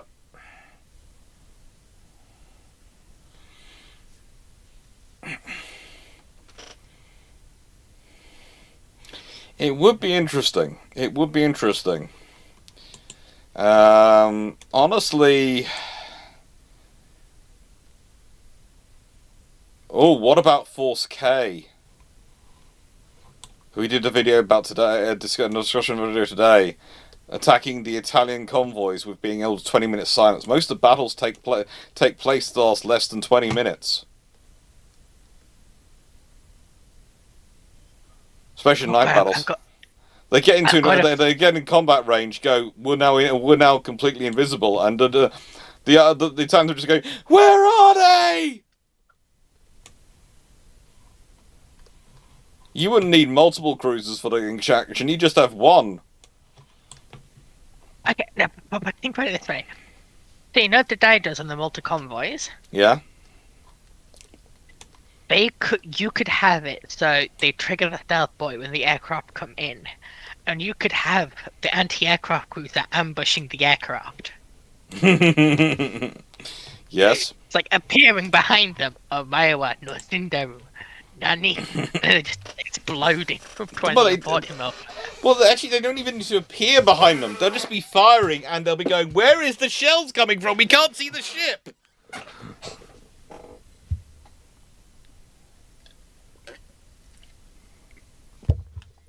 How it feels to play top-tier carriers in World of Warship. When the destroyer will shoot at you and you can't actually see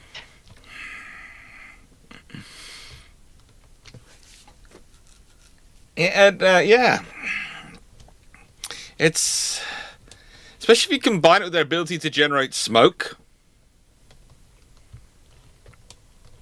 So they can sort of have a smoke screen up, activate it, and then disappear out of the smoke screen. Everyone goes, there must be in the smoke screen, and they're actually getting closer and on a different angle. Doing 32 knots in your direction. That's what, 6 nautical miles closer for 20 minutes? 32 is 32 miles, basic nautical miles an hour, because a knot is a nautical mile. So 20 minutes would be about 10 miles. 10 miles. 10 miles closer, roughly. That's With a 6-inch, that's the difference between penetrating and not penetrating. yeah, with a 15-inch gun from a battle cruiser, that's the difference between causing you damage and destroying you in one shot.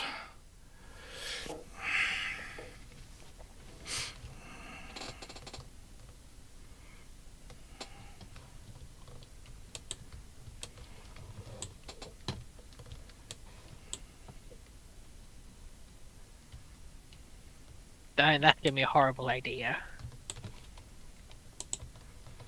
Really? Yeah, what's that? Oh, I can't remember his name, but it's one where Warspite and Barham get within spitting distance of the Italian cruisers. Matapan. Oh, that's my plan. Matapan. Yeah. I can't want to call it marzipan. I'm like, no, that's butter. That's not even butter. That I can't believe it's not butter. So. Oh, what about the Battle of Otranto? The Otranto Straits, when the Royal Navy go into attacking the Italians out of the Adriatic. In a nice way, with this one, they probably go even further and bombard Venice or something. If they got this tech.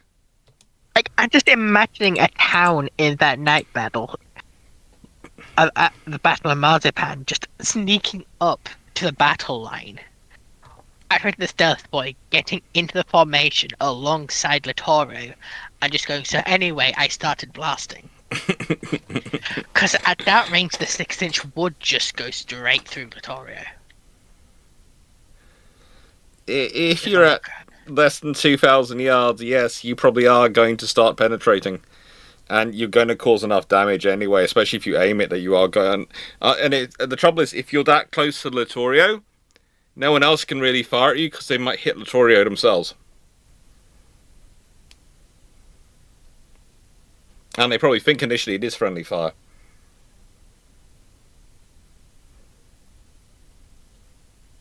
Yeah, and the Italian heavy cruisers were already heavily demoralized. Yeah. How demoralized it would be for a town class to do that. Yeah. And then the battleships engage. Mitchell Oates, the British ships, that sort of way. If you're running them right, they're not making much smoke. They are not making much smoke.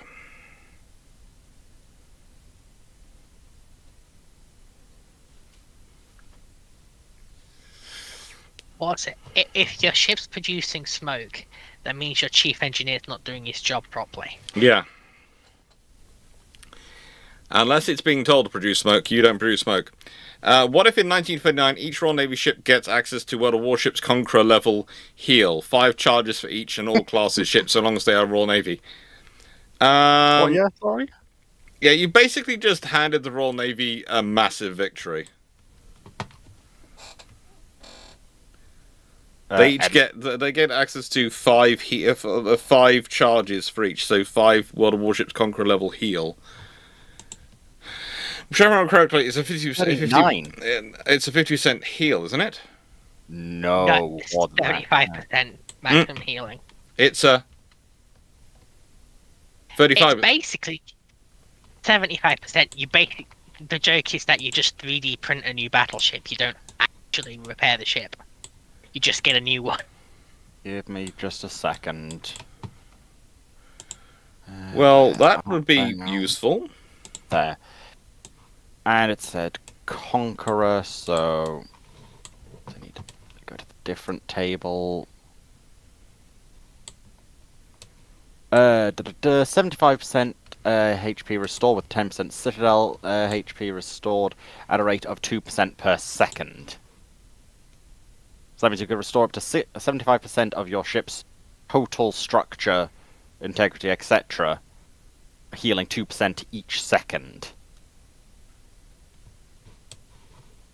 Edinburgh's not going down. You're not losing if you've got that, man.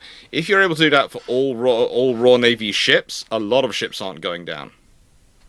Could you imagine, as you're just saying about Force Z, just, yes, we've managed to do all this damage, just all of a sudden the damage starts being undone. What? Yeah. Because torpedo damage is the one thing that's pretty permanent for that heal. Even then, it still heals a lot of the damage. The torpedoes count as citadel damage for super heals. No, not quite. Thought they did. And Either way, you'll still with those heals though, Fox. They can tank them. and you don't These are aerial torps. and you're not going to lose Arc Royal. Because remember, she's structurally, she is still afloat. She's got the hull, but she's afloat. So the nicest way, if you compress that kind of heal, she might actually be in a better condition after she's been healed than she was before she was hit.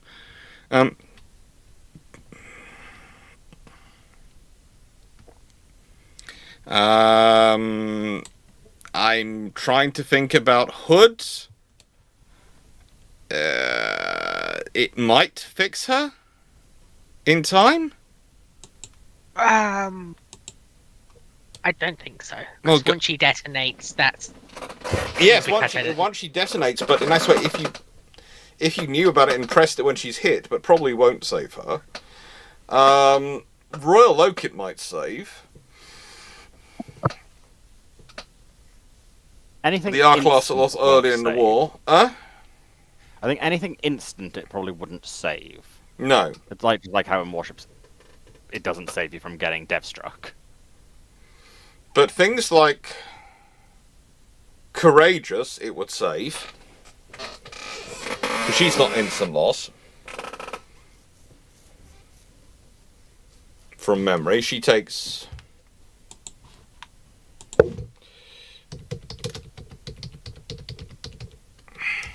courageous. You won't lose the cruisers at Cream. No. Invincible on excess.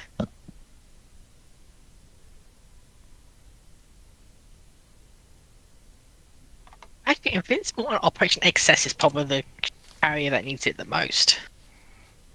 Yeah, Courageous sunk in... She capsizes and sinks in 20 minutes. Yeah, I'm just thinking, with the amount of hanger damage the Invincible takes in excess, Operation Excess, would that be covered by the entirety of the 75%? Because you essentially have to rebuild her above the waterline.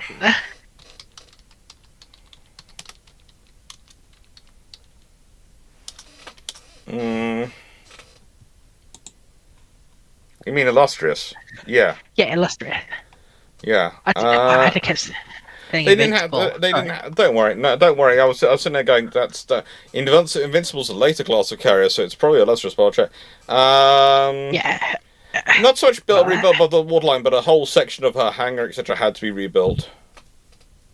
I remember reading that they had to redo a lot of her up hull because below the waterline that was warped from the heat.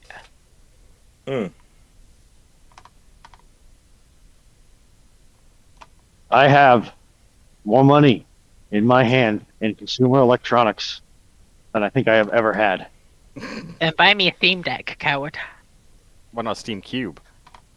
The Gabe Cube calls No, it's to you. Gabe Cube. Nah, she was damaged, but not. That wasn't the time when she was really massively damaged. If that makes sense. There See, is the part of me just wants to It's later damage, which of course that one. flex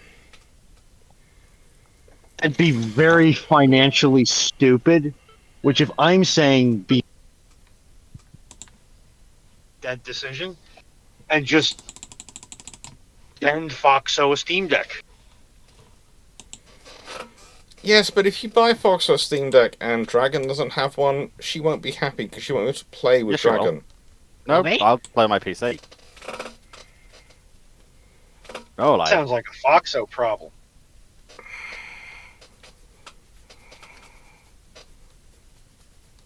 If you don't understand, I'll send you a picture of my brother holding it so I can T-pose on Dragon and T-pose on him because I've been given a Steam Deck. He hasn't. Yeah.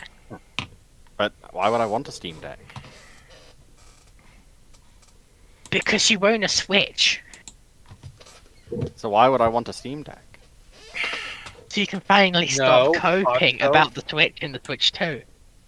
Why would I want a Steam Foxo, Deck? get it. Foxo, get it right. You own a Switch. Dragon just has one. Yeah? Ouch. They're referring to you. Not quite, but I can't explain that in any depth on this channel. It's a bit rude to call Foxo just because she's an specialized in electronics a Switch. You know, she does more of electricity than just turn it off and on. Please don't mess up a board, not a Switch.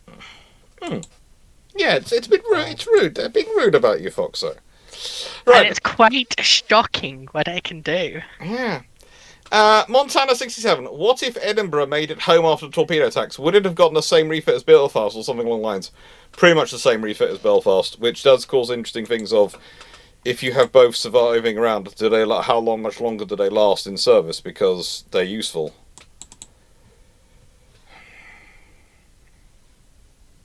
Keel was broken, wasn't it? Edinburgh. Yes. And Yeah. so was Belfast. What should I get for dinner? Pizza. 7 grams of cocaine. Pizza. No, that's never going to Realizing feed I you. did 7 grams of cocaine, A, that would probably detonate my heart, and B, you know what would happen tomorrow? I'd get randomly selected for a drug screening. Yeah, that's a possibility. Sounds about right. Montana 67. How much smaller could you make the 16-inch 50 Mark 7 turret housing if you used the hypothetical 15-inch 50 gun that me and Akizuki made? Not that much smaller, because let's be honest, the gun isn't that much smaller. It's 16 inches shorter. That's not in the scheme of weights of guns and things.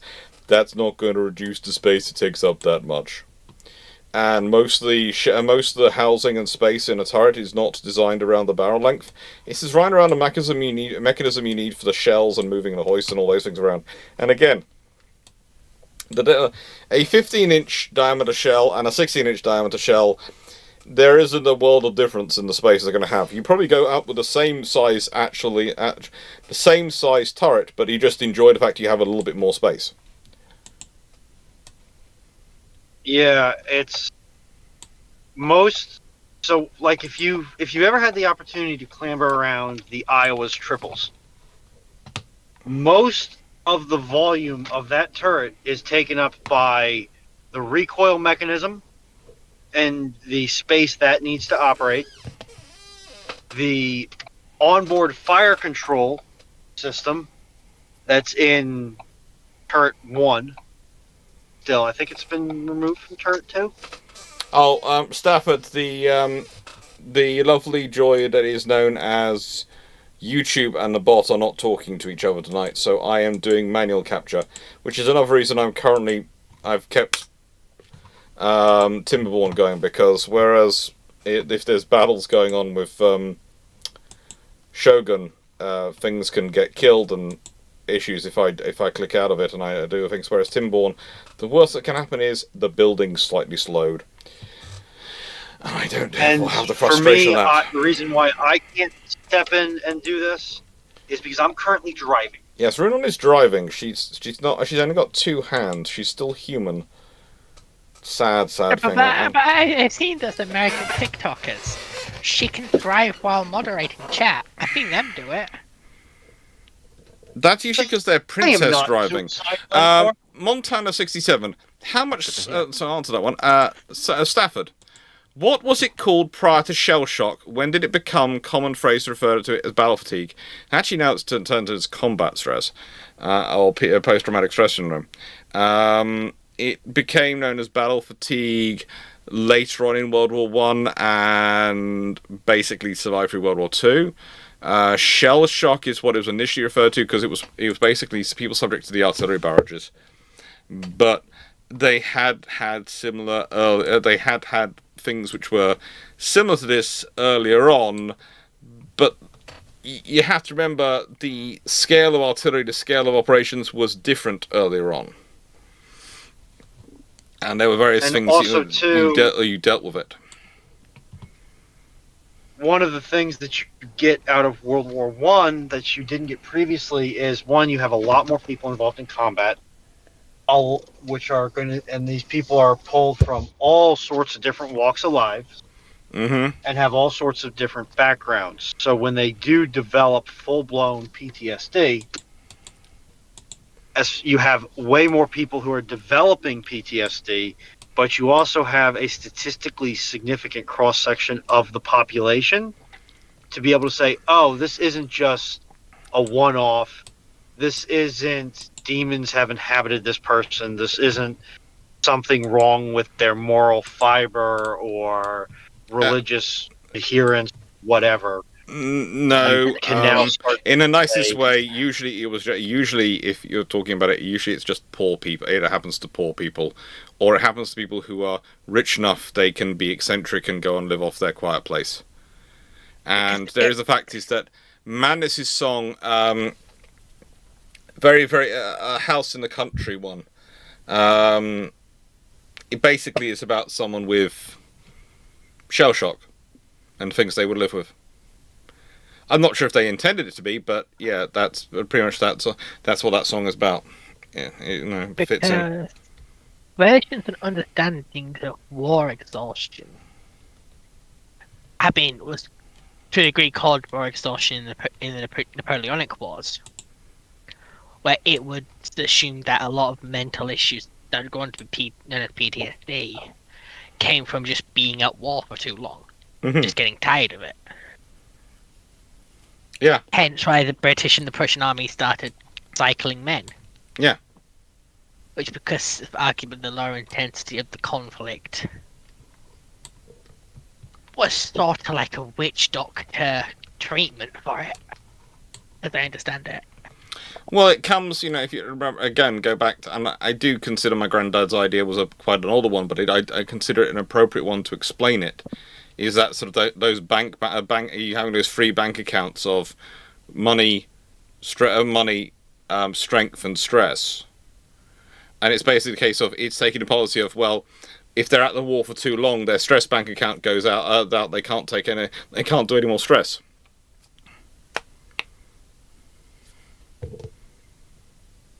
Bots appears to be working on Twitch. As I know from the Crimean, or I've read about the Nightingales in the Crimean War. It's more a nice way, YouTube Minecraft Watcher, that you keep managing to get your questions blocked by the Twitch auto mod for some reason. Ernon, fix it, please. Yeah. Sorry, YouTube Minecraft Watcher. It's not the bot, as in the bot which Union's produced. It's the bot which Twitch have produced.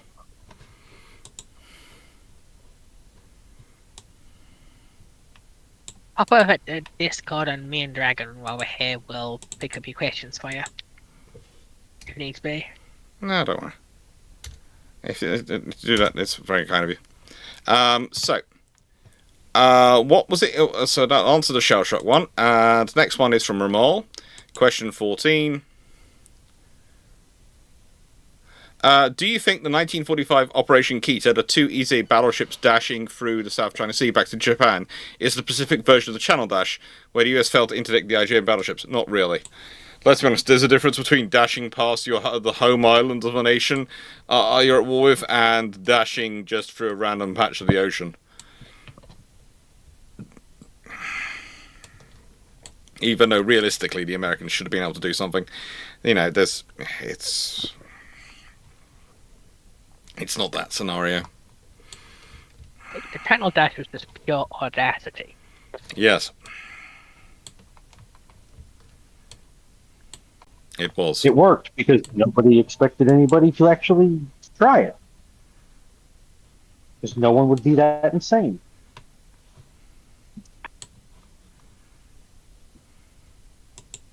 No one thought the Germans would run a group of capital ships through Royal Navy and their own minefields with no minesweepers. I just pray they got lucky. No one would be that silly, would they, to do that sort of thing? Even then, people thought they'd pull it off. Montana, I missed your Tai-Ho question from earlier. Let me go track it down and grab it for you. Tai-Ho... Where did I miss? I get the Tai-Ho question. Tai-Ho. Ah, got it. Don't worry, Montana. Ho, to nuclear war we go. Right. And then it goes YouTube Minecraft Watcher. What if all American cruisers on December 8th, 1941 suddenly became Alaska-class large cruisers? Considering their AA fits, the Japanese are about to have a very, very bad time in any of those the Pacific battles. If every single one of the cruisers in Alaska, there is a problem for it. And then there's all the fact that there's the battles of the Java Sea. Iron Bottom Sound looks very different. I'm not certain I'd want to be in a Congo at that range. No. 12 inches aiming at me. And also, it's how do I put this politely? The Alaskas have sufficient radar suites and capabilities that some of the night battles where the Americans get surprised don't necessarily happen the same way they did historically. Assuming that your leadership does actually trust the radar, but yes. Well, Wasn't the radar not used because the admiral in charge thought the Japanese could detect and track through the Americans' own radar emissions? Which is something the Americans could do. Remember correctly. There's always some. There's always one special soul. So could the Americans actually do that, and could you actually track someone through their own radar emissions? Yes, and yes. It's not hard. You just need a directional antenna that's tuned to the right frequency and a plot. It's an active system, so it's very easy to track. Yeah. So in hindsight, it wasn't a threat at that point in that battle. Well, the Japanese were developing things, but they didn't have it there. But it was a long-term threat. Yes. Yeah, it is. It is more difficult to do quickly and accurately, but it is very easy to do in principle.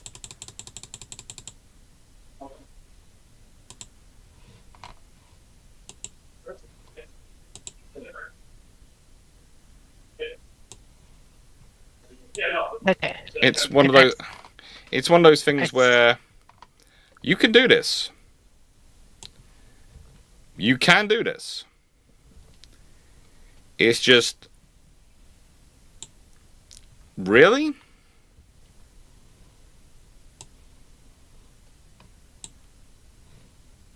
You're going to do this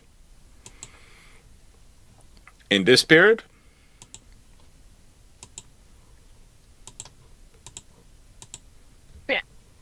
Seen him get a lot of bad mouthing for it, and it doesn't seem like too bad of a idea. It's mainly gets bad mouthing from the people who do not honestly believe the Japanese had any technological capabilities at all during World War II. And those are the people who I honestly don't trust. It's like the amount of people who, when I try and explain that the Japanese were technologically a peer threat in 1941, 1942, 1942, 43 for the Americans, the amount of them who will just try and shout me down over that and go, no, the Japanese were never a peer threat. And you sort of go, no, technologically they were. Because if they weren't, then what they did to you in some of those battles is not justifiable. Okay, so either you accept they were a peer threat and were capable, and you overcame them, or you accept that let's say they weren't accepted, they weren't a peer threat, in which case, how the frigate did they do the stuff to you they did?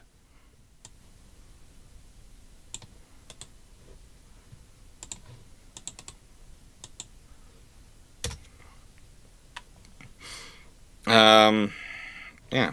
Yes. I don't know how.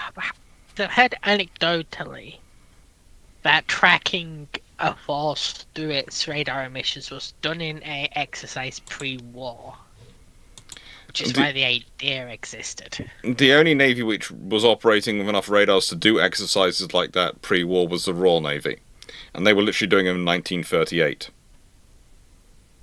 39. Okay, so it's probably the Royal Navy then. And it's because it's in nicest way the only navy which is deploying multiple sets on ships pre-war. I think the Americans did something in 1940, but again they are rolling out radar not exactly that quickly. It's one of the things of it's up 1941 etc. But the British are rolling out radar because they're in the middle of a war a lot quicker. The British have been planning on rolling out radar as well, and that's why the British have been planning on rolling out a version of radar from about 1934, 35 on ships, which is why ships built after that point are all incredibly easy to retrofit radar to, because they all have the electrical circuitry to support a radar unit. I remember an interesting anecdote, I think, that the Pathfinders by 1944 for the night bombing campaigns had specially tuned receivers that were picking up the the Freya network of German radar. Yes. And because each station did a slightly different frequency to identify itself, Yeah. they were navigating across Germany using Germany's own radar network. Yeah, the Pathfinders had lots of fun like that. And it's just... Okay, so could you do the same with ships, which have found, say, the radar picking? The difference is the ships are constantly moving, whereas the Freya network was mostly stationary. And the ships also... How do I put this politely? Ships tended to play around with their radars more. In that you might have not all they might some ships might be operating the picket. Some of the pickets might have their radar operating, but not all the ships would have their radar operating. There might be a schedule. They might turn off their radars. This group might have their radars on. That group might have their radars on. Because again, when you consider, if you're talking about a Freya network, it might be the only radar for quite an area, whereas in a task group, you might have every single ship has a radar.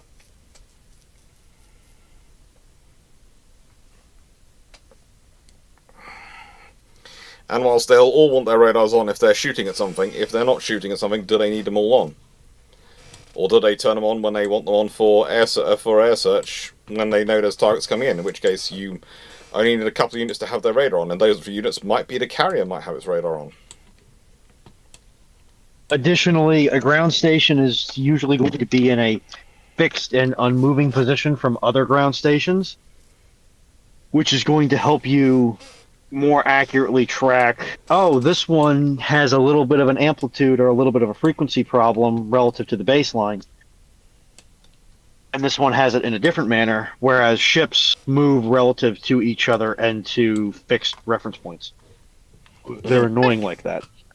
Okay, so at most then, with this in mind, you would be able to go, there's radar emissions from this area, there's probably a ship in this general area. We'd focus on scouting in that area. So depending upon how long they're in an active search mode, you can get very accurate as to where they are. But you may not be able to tell which ship exactly. Okay, so it'd be useful for, say, finding a task force. Yeah. Or just knowing that why is this so hot? Because you wouldn't want to eat it cold. Or just knowing. No, I wouldn't like it cold, but the problem is they put a container inside a bag which has almost the exact same footprint as the bag, and the lid is not quite secure. Ooh, steam burn. Right. So next question. What if the US managed to interdict the two Iseis and the screening ships with their carrier aircraft, and for contingency sending fast battleships to stop them? What's the outcome? Annihilation of the Ise forces, basically, in the nicest way. There is nothing they have that's going to withstand what's coming for them. Anyone will argue that? No. Anyone will debate it? Oh, Fleet, where are you? Where I need you. Are you trying? Is It's this so question easy- trying to ask if what would happen if an Ethan Hugo against basically a fast battleship? Yes. If Ise and this one- Hyuga are attacked by carrier aircraft and a fast battleship line of the US Navy while Sorry, trying but- to get back. Good night. Yeah, I- there's I only suppose one. I'm There's only against one it. person who'd argue that, and Frank argue that, and he's not here. To be fair, I don't think he would even argue it seriously. He would just go, yeah, no. Yeah. I'm sorry. This is where he's so I good. am usually He is so good at creating content because he does at least try. He does try and keep argue the stupid points. as Dr. Clarke will attest, I am usually quite good at steel manning indefensible positions. I got nothing, fam. Like, You want to unless- use Unless they somehow manage to sneak up upon them without being spotted to point blank range. Where's Ramal's question 14? Yeah, no. 45. Yeah, cool. I mean, the only way this ends is with the Iseis making a particularly toxic reef. Like, I think as Dragon was kind of headed towards, unless they're able to completely gain the element of surprise on whatever U.S. task force, task group they stumble upon, as in like, hey, what's that weird looking lump over there? Oh crap, that's a Japanese battleship. Boom. They're going to die quickly. They're missing a third of their armament. Because Ethan Hugo's the one that gets converted, aren't they? Yeah, Issa and Hugo both get converted. But I'm not sure if this is pre or post conversion. This is post conversion.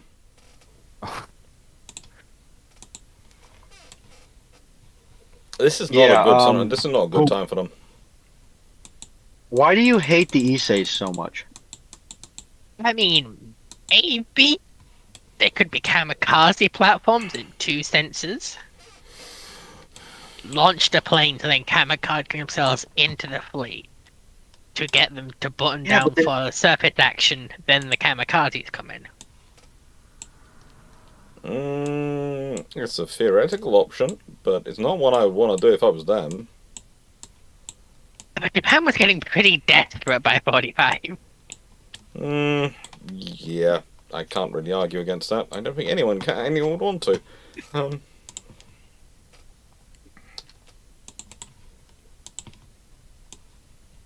I think combined arming kamikazes would give them like a 2% increased chance of success, so...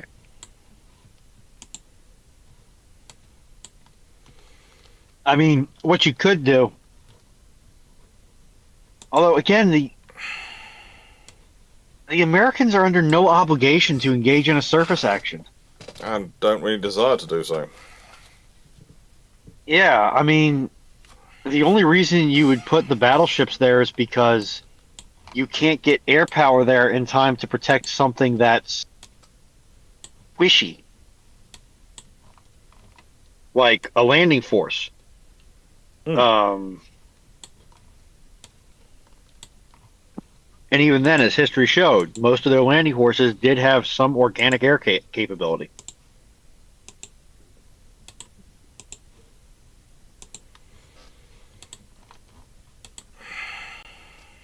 Or it's nighttime. I will give him that. Or it's nighttime. Yeah. What if Taiho didn't explode? Would it have served until the end of the war? Yeah. And honestly, the Japanese weren't in a case where they were going to get rid of ships which are actually in the water. But it might also be used for some sort of suicide mission, so it serves till the end of its war. It'd explode just in a different way. It'd Yeah. just be a 2,000-pound armor-piercing bomb.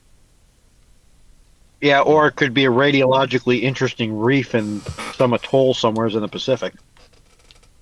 Hmm. No, she's gonna get turned into a kamikaze truck. Kind of like how Shinano was planned to be.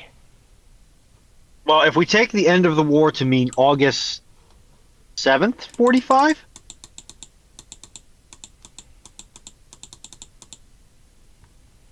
Then she probably gets turned into a radiologically interesting reef. Oh, probably. Definitely has a better than average chance of ending up that way. Or she could be going to the Soviet Union in a cursed timeline. Oh. We're already. Nicki Minaj is now an official ambassador for the White House. To where? California. To advocate to spread awareness and advocate for the cessations of killings of Christians in Muslim-held territories. Something to that effect. That's fine. She won't cause any trouble doing that one. With that title. It's kind of like states like to make people colonels without them actually having to do any military service instead of knighthoods, because apparently that's bad a thing. Again, White House giving people ambassador titles basically means nothing. If she was made an ambassador to a country, then I'd be worried about it. But she's just being made an ambassador for some random concept, which will mean she'll do tot all. We live in a frigated timeline. I don't like this timeline. I'd like a new timeline, please. Oh, okay, where did Nicki Minaj come into giving the Soviets Taiho? One of you said in the cursed timeline, and I said we're already in the cursed timeline. Yes, basically you gave Runon a chance to wander. Are you saying that I should have Runon's random ramblings? You do, on Ramblings. Stafford, once the Deutschland class are launched, the various navies rip up the cruiser claws. How do they respond? I understand the RN had 9.2-inch guns, but what would the greater reply be? No, the reply would be 9.2-inch guns. Honestly, they'd look at the 11-inch guns and go, cute, we've got something which has got probably... It depends how nasty they want to go. If they want to rip it up completely, they go for 12 9.2-inch guns in 4 triple turrets. And they go, so, you have 6 11-inch guns? That's cute. And we can do a lot faster and a lot longer, because basically the rate of fire of the 9.2, if the British are going to jump into a gun category in terms of try and fight 11-inch, it is jumping to a 12-inch. Your choices go with the 9.2 or the 12-inch, and the British are more likely to go in a 9.2 because it's going to keep more of a differential between them and the battleships and stop them having issues with procurement in terms of the Treasury trying to claim one's the other. Yeah, but what's going to stop the British from just saying, cool, let's build battleships and call them cruisers? Well, the British probably, nicest way, that's the thing is, that what the British will probably do is wait for the Americans and Japanese to respond with their 12-inch gunships, and then use that as an excuse to build fast battleships. Or fully armoured dreadnought cruisers. Are they going to build 14s or 15s? Well, if it's the beginning of the Deutschland class... let's see. Basically, when they... just checking what Stafford's written. When the Deutschland class are launched. So, the first one, Deutschland herself, is launched in May 1931.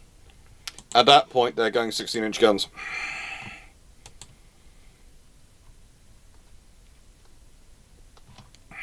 That's a heck of a cruiser. You reckon would them be called battle cruisers? Yeah. Fully armoured battle cruisers, 16-inch guns.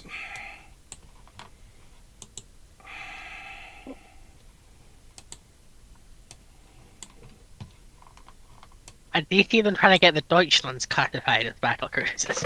No, they wouldn't. Justify it. They might try, but I doubt they would. They just go, no. They build the 9.2-inch gun cruisers to counter the Deutschlands, okay? Then they'd let the Americans and the Japanese, though, would both respond with 12-inch gunships, because the option you can go when you're dealing with an 11-inch gunship is 9.2-inch or 12-inch, right?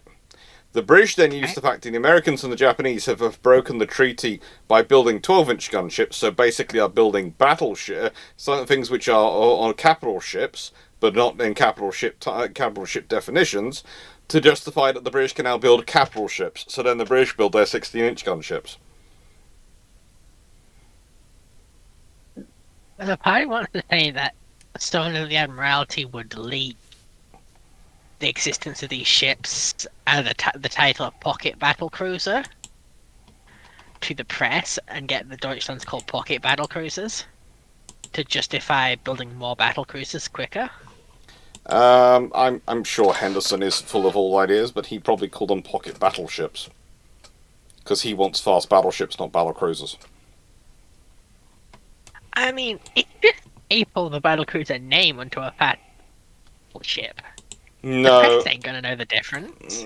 Yeah, but the trouble is his director of naval construction is, in a nicest way, I'm fairly certain that Stanley Goodall has a functioning level of autism. The way he's so precise in his naming of things. Let's be honest, Doc. fully armored battlecruiser versus fast battleship. Okay, yes, there is a logic and it makes sense, and I go with it, and I do stick with it because that's what he named it. But anyone else would just have called that a fast battleship. No one else would go, oh, well, it's a fully armored battlecruiser because it's got battlecruiser framing and fast battleship armor. Doc, I have yet to meet a single engineer that is not some level of neurodivergent, and most of them are at least slightly autistic. Hey, I'm normal. France.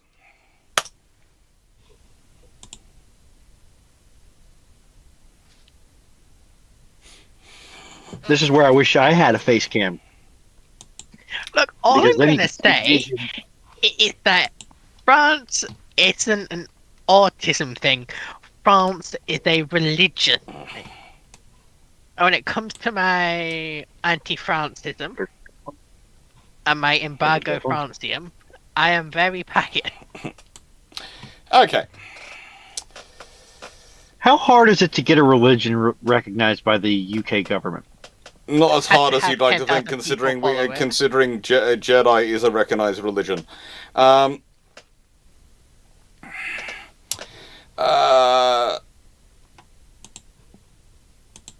So, Stafford, Can teabagging Lorgar become a recognized religion? Hmm?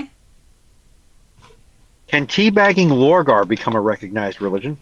Not yet. Look, okay, there Sta- is a meme religion from Civilization 5 called Embargo Venice.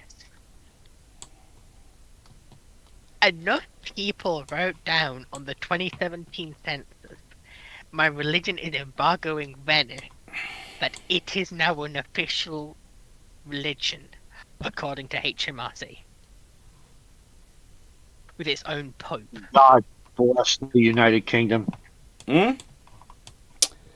This is why, whenever people suggest, why don't we have the public name things, I look at them and go, have you met the British public? I love them dearly, but I wouldn't trust them with their sense of humour is far stronger than their sense of sensibility. Stafford, given the political niceties, swords, sabre, and boarding training is reintroduced to the Royal Navy, how many pirate ships or Coast Guard ships are taken by them within the first year of implementation? And reference to political niceties, if a shot isn't fired, it's not technically an act of war.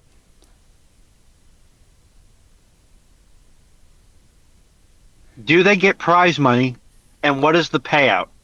Yes, basically prize money is the criteria, but if there's prize money, I think at the end of the year, the US Navy will be making a crest if we could return the carrier we've impounded. Well, I'm just thinking there'll be a lot of Spanish fishing boats under British control now that were illegally fishing. And a few French boats as well, which will have had accidents. Yeah, but the French boats will be at the bottom of the ocean because any good Royal Marine is a good Brit.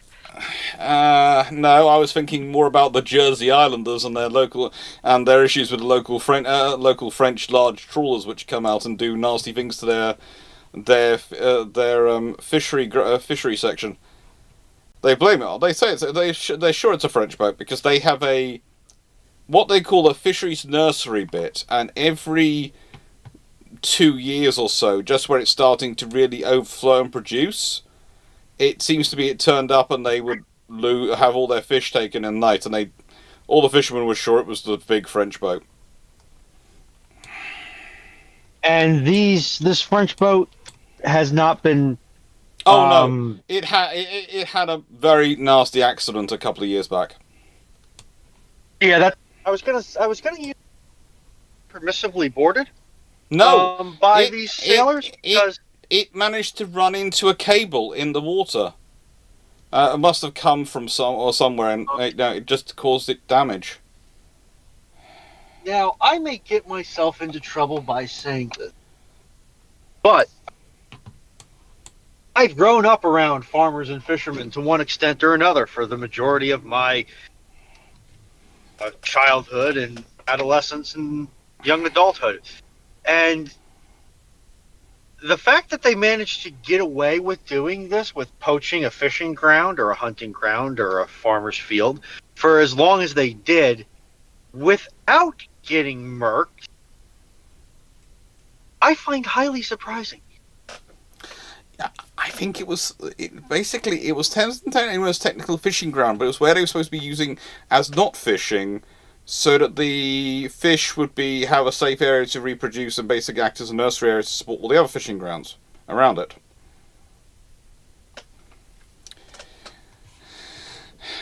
Anyway, I'm very surprised that the British fisherman population didn't, put a Bowie knife between their teeth and climb the rigging. Look, in the nicest way, there is a reason why certain sections of the fishing the UK are less subject to this issue than others. There are some parts of the fishing in the UK fishing society which you do not cross. And how many of those parts are significantly staffed by members of your family? Well, let's put it this way. There is the fact that Cornwall is always an interesting place, and Scotland is always an interesting place, apparently, to try and nick their fish. Because the Scots just go, oh, we didn't realise you were there, so we accidentally drove straight into you and rammed you. We do apologise. Is this because the Scots like to buy ice-strengthened hulls? Yes, they do, because they like to fishing up in the high north. Don't they regularly get into a fight with the Icelandic, though? Yes, but that's... And they regularly lose to the Icelanders. Yeah, yes and no. Some boats do, some boats don't. Hey, listen. Scots beat Brits and French. Nords beat Scots. It's like rock, paper, scissors, okay? And it depends which... If you're talking... As I understand it, East Coast Scots don't necessarily do as well versus the Icelandic ships as the West Coast Scots. From what I've heard. Sounds like a skill issue, to be honest. Yeah. Okay. Ramol, is it possible to send a relief force to Wake Island in 1941 without losing to Saratoga and landing reinforcements on the island? Yes. Yes. It's very possible because Wake Island doesn't fall under heavy Japanese attack until, I want to say, March or April. You can do things. it gets shelled on the way back. The main from trouble Pearl is Harbor. Wakehand is there isn't enough space there to really put the stuff. Yes, there's not a lot of how do we say this? Defensible terrain. Basically, Wake Island needs to be invested in about 1939. Wait. Are you Yeah. telling me the US needed a wake-up call? Yes.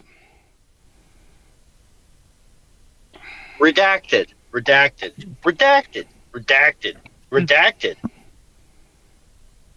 Obscured to protect the ears of the innocent. Redacted. Okay. What if the USN, and this is from YouTube Minecraft Watcher 86860, what if in the USN in 1939 suddenly we were given the blueprints for the A150 and sufficient evidence to suggest it exists or is almost complete? What is the A150? That's the 20-inch Yamato gun. Yamato, right? That's the 20-inch gun Yamato. Well, technically, it's the next generation because there is the whole thing that there might have been a 20-inch gun Yamato that isn't the A150. But Okay. yeah, And the U.S. believes the U.S. has been hand-waviumed into believing that Japan can produce a class of such vessels. They believe that it exists, and it is that what the Yamatos are actually it. They have 20 Montanas, 20-inch correct. guns. Yeah. In 1939. Longtana's successor, print. Alaska, B-print. To be fair, 39, you're probably too far along on the Iowas to cancel or chop and change them. if the information is at all shared with Britain, which it probably would be under these circumstances, Churchill's plan of pausing construction of Lions is not happening. But you might actually conversely pause the King George V's, because what's the point of them? That's what Churchill might claim. Stop building little KGBs, concentrate on Lions. Which could lead to Anson and Howe being converted to aircraft carrier hulls. The KGBs make Could pretty be bad interesting. carrier hulls. Huh? When the Oh. KGBs make pretty bad carriers. They're Uh, pretty short and squat, hull form wise. Compared to, say, the converted battle cruisers. mm, They will be better than the Graf Zeppelin and the Burn. if we consider the illustrious class are 225 meters overall in their length at the flight deck, and are 216 meters on the waterline. The King George V's are 227 meters overall and 213 meters sort of at the waterline, so at between perpendicular to the waterline sort of area. So yeah, they're longer than the Illustrious, and they aren't built up with a flight deck up there, so they'd be even longer with that. The Illustrious is 29.2 meters in beam. The King George V's are 31.5 meters in beam. The King George V's can do 28 knots. The Illustrious class can do 30 knots. So it's not, but then there again, the Illustrious class do that on 111,000 shaft horsepower. The King George V's have 110,000 shaft horsepower. So, and you'd also be taking down the weight a bit, quite a chunk, and considering all the other things, you could make a decent aircraft carrying them. It You wouldn't be. might lose a little bit of shaft horsepower with the boiler trunking you're going to have to do to accommodate a flight deck. Not really, because they're in the center, so it will. You can do it quite easily, and the British have done it before. Do they ever do forced draft exhaust? They do all sorts of fun things. You also have to remember that one of the things One of the things Yeah. that you have to remember is the British testing, there are all sorts of criteria when they're doing the speed testing and the power testing that you have the machinery of to change in peacetime, in wartime. Pull the lever, Crunk. But that's the lever that you said we should never ever pull because it will cause our boilers to explode. No, I just told you that so this way we didn't break the treaties. Pull the lever, Crunk. Yeah, that's pretty much it.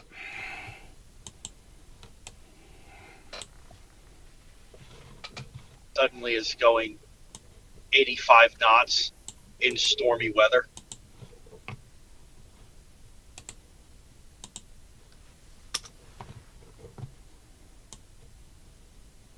Dalrymple Hamilton on the bridge going, that was the right lever! The French did build 16-inch gun battleships, yes. Well, at least they're planning on it. Is it the last one? I think the last one is. YouTube Minecraft Watcher. What if the USA in 1959 suddenly were given the blueprints to answer that one? Runon, let's say that instead of dying from overwork, Henderson wrangles his way into the PM's chair at the soonest opportunity. Likely implications.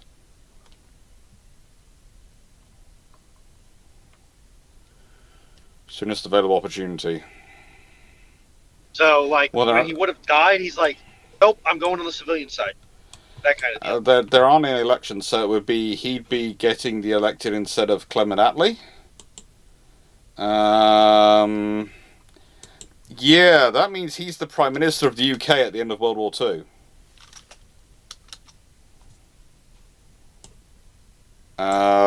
Which means he deals with the rundown of forces. He would be Prime Minister 1945 till 1951. That'd be 6 quite years scary. stint, not bad. That'd be quite scary. What he For could who? accomplish. The Treasury? Oh, the Treasury would be having a panic attack every day, but that'd be over a different issue.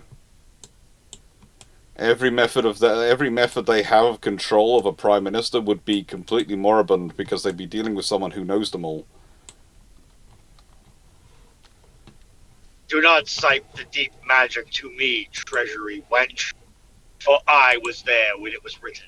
No, Good Lord, that's a big Burger King sign. Are you compensating for something? okay. Could live in that sign. Wait, are you telling me it's bigger than a New York studio apartment? That's not hard. My Fiesta is bigger than a New York studio apartment. My office is bigger than a New York studio apartment. At least in terms of, square footage print. Ah, but it's your car worth £600,000. Sorry, 5,000 American dollars. Not a month. Montana, what if the British battleships at Pearl Harbor are turned into Iowa-class battleships on December 7th, 1941 at 1 in the morning? It's going to be okay, they're still going to take a lot of damage because they're still going to have the same scenario of being sitting ducks, but they've got better air defenses, so they're probably going to offer slightly better defense, but they're still going to suffer. But the thing is, when they're back in service and operational, they're going to be a lot more useful. Yeah, and they actually have two pros going for them. One is they have just a far better air defense suite, both active and passive, i.e. armor shaping and so on and so forth. But also, the Iowas are new, so all their seals, the gland seals around the wires, they're all new everything that you use for compartmentalization is brand spanking new. Nothing's fatigued, nothing's warped, nothing's cracked, nothing is dried out. Which means that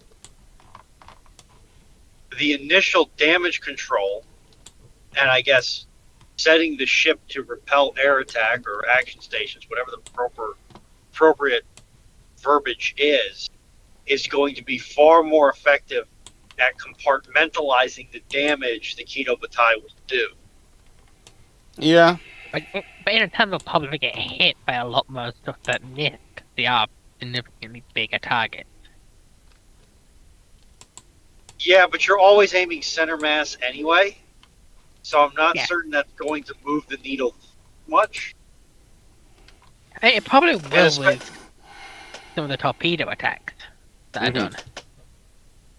Yes, Because you but had also battleships not getting hit because the torpedoes had hit the pier instead. But the I power shot would- standards were relatively. The Iowas are long.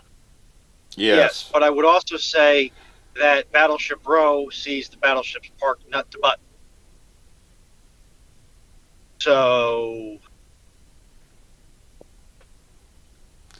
Yeah, but It's gonna be different. It's gonna be spread out a lot. Battleship Row is either going to take up more space because it's going to be a far longer line, or they're going to actually spread out more around the harbour. Because those are not that many hours are going to take up a lot more space. yeah, I'm not certain you get the rollovers. You still might. It's going to depend. If they're still in their Sunday morning configuration, I'm sorry, you're still going to get the rollovers. Yeah, Yeah, fair a enough. lot of the issue is the lack of crew at that point, isn't it? Because most of them don't have Damcon crews. Yeah. Because most of them are uncrewed.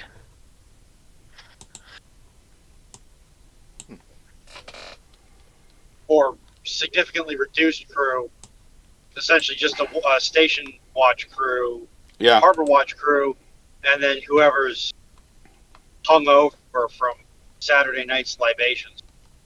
Yeah. It might be hard to get them back, some of them back into service then, thinking about it. Because the Iowas have the most advanced, or some of the most advanced radars of World War II. Especially if one of them does roll over, that's an Iowa that's rolled over, dumped all of its electronics, like radar and fire control wise, in salt water. And the fact that asymmetric radar isn't known at this point. So, yeah, I mean, to No, redo their fire because control from scratch. Iowa's come in service in 42, right? I swear no.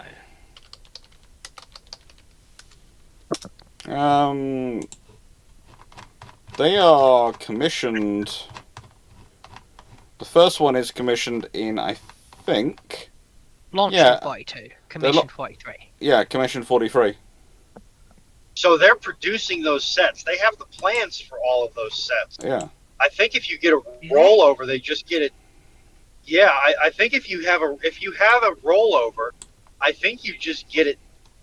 You get the thing seaworthy enough to jump to Pacific, and it's like once one Iowa comes at, because Iowas were built, Philly, Newport News, New York. Where'd the fourth one come from? You've got the space, you can do it, you can keep building them, and honestly, you end up with a whole lot of ships, which are useful. Yeah, And I think it's going. they're just going to ship them. I think they're still going to suffer quite a lot of horrendous damage, but I don't think you're going to have the write-offs that you did historically have. I'm fairly sure they're all going to be recoverable to a lesser or great extent. Unless Arizona still suffers from magazine detonation. No coming back from that. Yeah, but it's more difficult to get an Iowa a magazine to detonate. Yes, but Golden BB and all that. YouTube Minecraft Watcher, what if on the 25th December 25th, 1941, all American standards, including those who are sunk, are suddenly replaced with Nelson class, and all fast battleships, American fast battleships, become KGVs? America is suddenly incredibly disappointed, because whilst their fast battleships are still cool, they're only 14-inch guns, and so they're currently looking at the British and going, why did you do this? But they have very short legs. Not as short as necessarily they get portrayed, but we'll leave that to one side. Historically, people are always complaining the British battleships have short legs, and you sort of look at them and go, considering the amount of fuel and the stats they're running and what they're doing in, not that short. The KGVs, when they were operating in the Pacific, certainly had no trouble keeping up with the fleets and manoeuvring around. Of quite happily. Admittedly, that was with the British Pacific Fleet, but they did. There was no complaining that they were holding things back or holding the force back and not allowing it to deliver on its duties and do everything. So I do sometimes think it gets a bit, how do I put this, over-egged by people looking for something to... It's one of those things that I find annoying, is that sometimes there are legitimate things to hold against the King George V class, and trust me, I hold every single one of those things against the King George Vs. But I do find some people spend a lot of effort holding things against them, which is not actually really a case or really an issue. I mean, I'm still going to say that when the CNO sees the nameplate range on those two vessels, two classes, they're going to be disappointed. Mm-hmm. Whether or not it's actually going to be an impactful difference, time will tell. But let's be honest, having the nail rods are going to be useful to replace the standards. yes, I think they'll love the nail rods because yes, brick made float. Yeah. Okay. There was a series of sci-fi books. Cannot remember their name, but I have them in my Kindle library, where the Earth forces literally found a tungsten asteroid, hollowed it out, stuck weapons, sensors, and engines on it, and called it a battleship. I Yes. give you HMS Nelson. They didn't do the fancy spinning like the insect people. Raven. Yeah, it's Glenn's book. It's as usual. It's Glenn's you're quoting. We do know Glenn's books live for free in Runon's brain. Well, at least he didn't do the walkabout trick at Jutland going, I'll try spinning, that's a good trick. But listen, I was trapped in the overhead of an active 900 megawatt. No, those things combined, I think, are about a gig of an active 500 megawatt. Good Lord, I can't speak.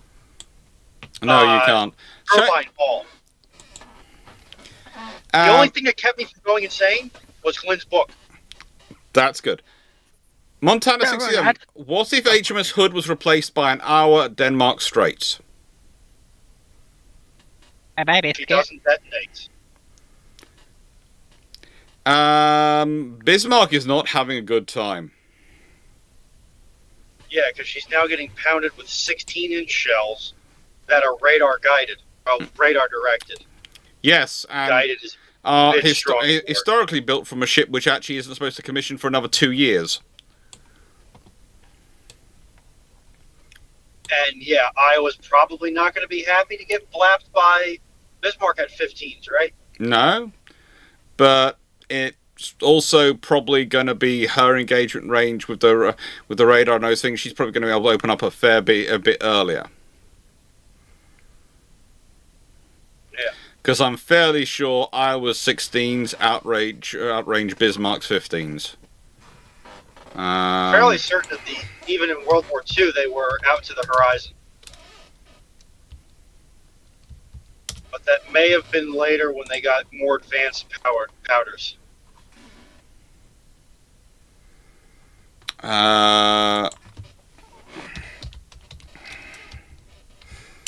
Let's see.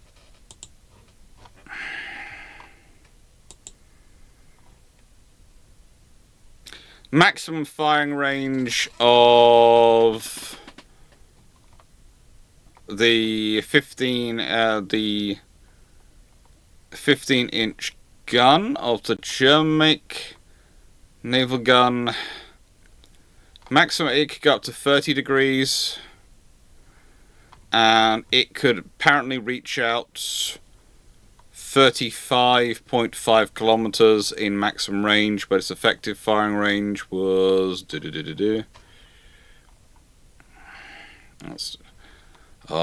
the effective firing range, come on.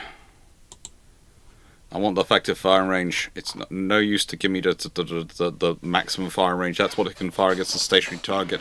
Effective range is what it can fire against a moving target and hope to actually hit. Oh. Are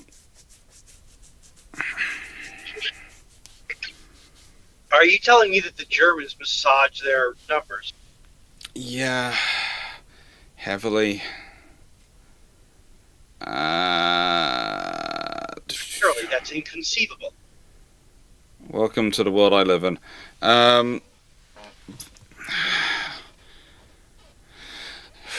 35 kilometers appears to be roughly it when it's still going, and they've got figures for it can be fired at, if it's fired at an angle of elevation of 52 degrees, it can reach here. And you're going to go, can the naval turrets reach 52 degrees? No, so there's no point in listing it as your maximum range.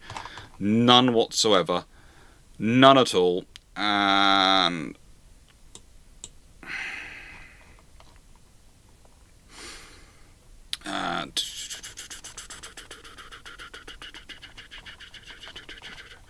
16-inch 50. Yes.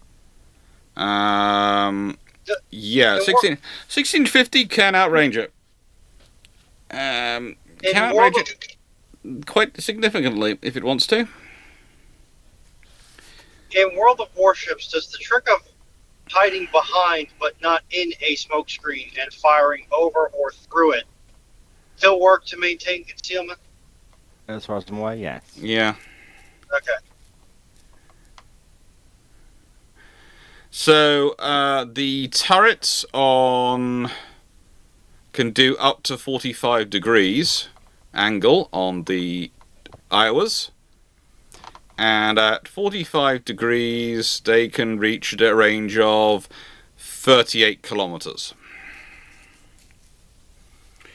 with the angle of fall being at 56 degrees roughly. So, and it will strike at 18.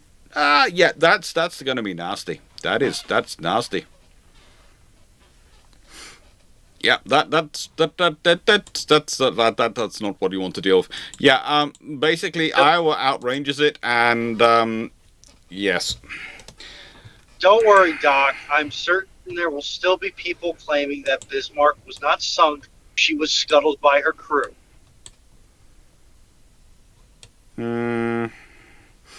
Because we all know no German warship was ever sunk by hostile gunfire. They were all scuttled because they were just too good to get sunk. Right then. Next question. Stafford. The RM produced a new warship with an overly reinforced bow. How worried is the rest of the world that the bumper boat's ramming is about to make come back and fast two fishery poachers stop? No, the Royal Navy doesn't. It's going to sound strange that wouldn't have an effect on the rest of the world. It would. I think we've got enough questions for the next few minutes.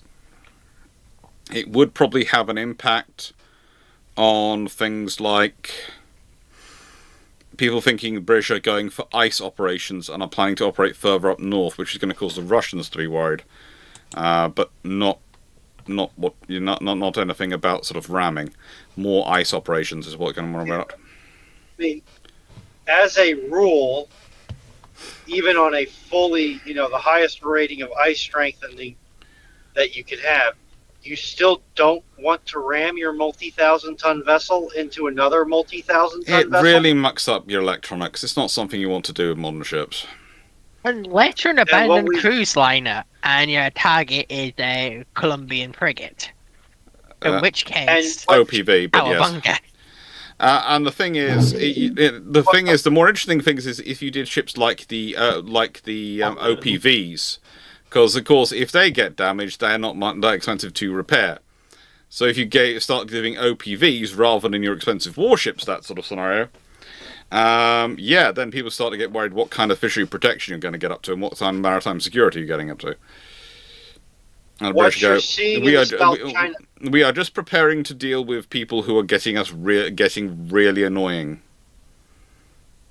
What you're seeing in the South China Sea tends to be more chicken, but neither side wants to back down, than bumper cars.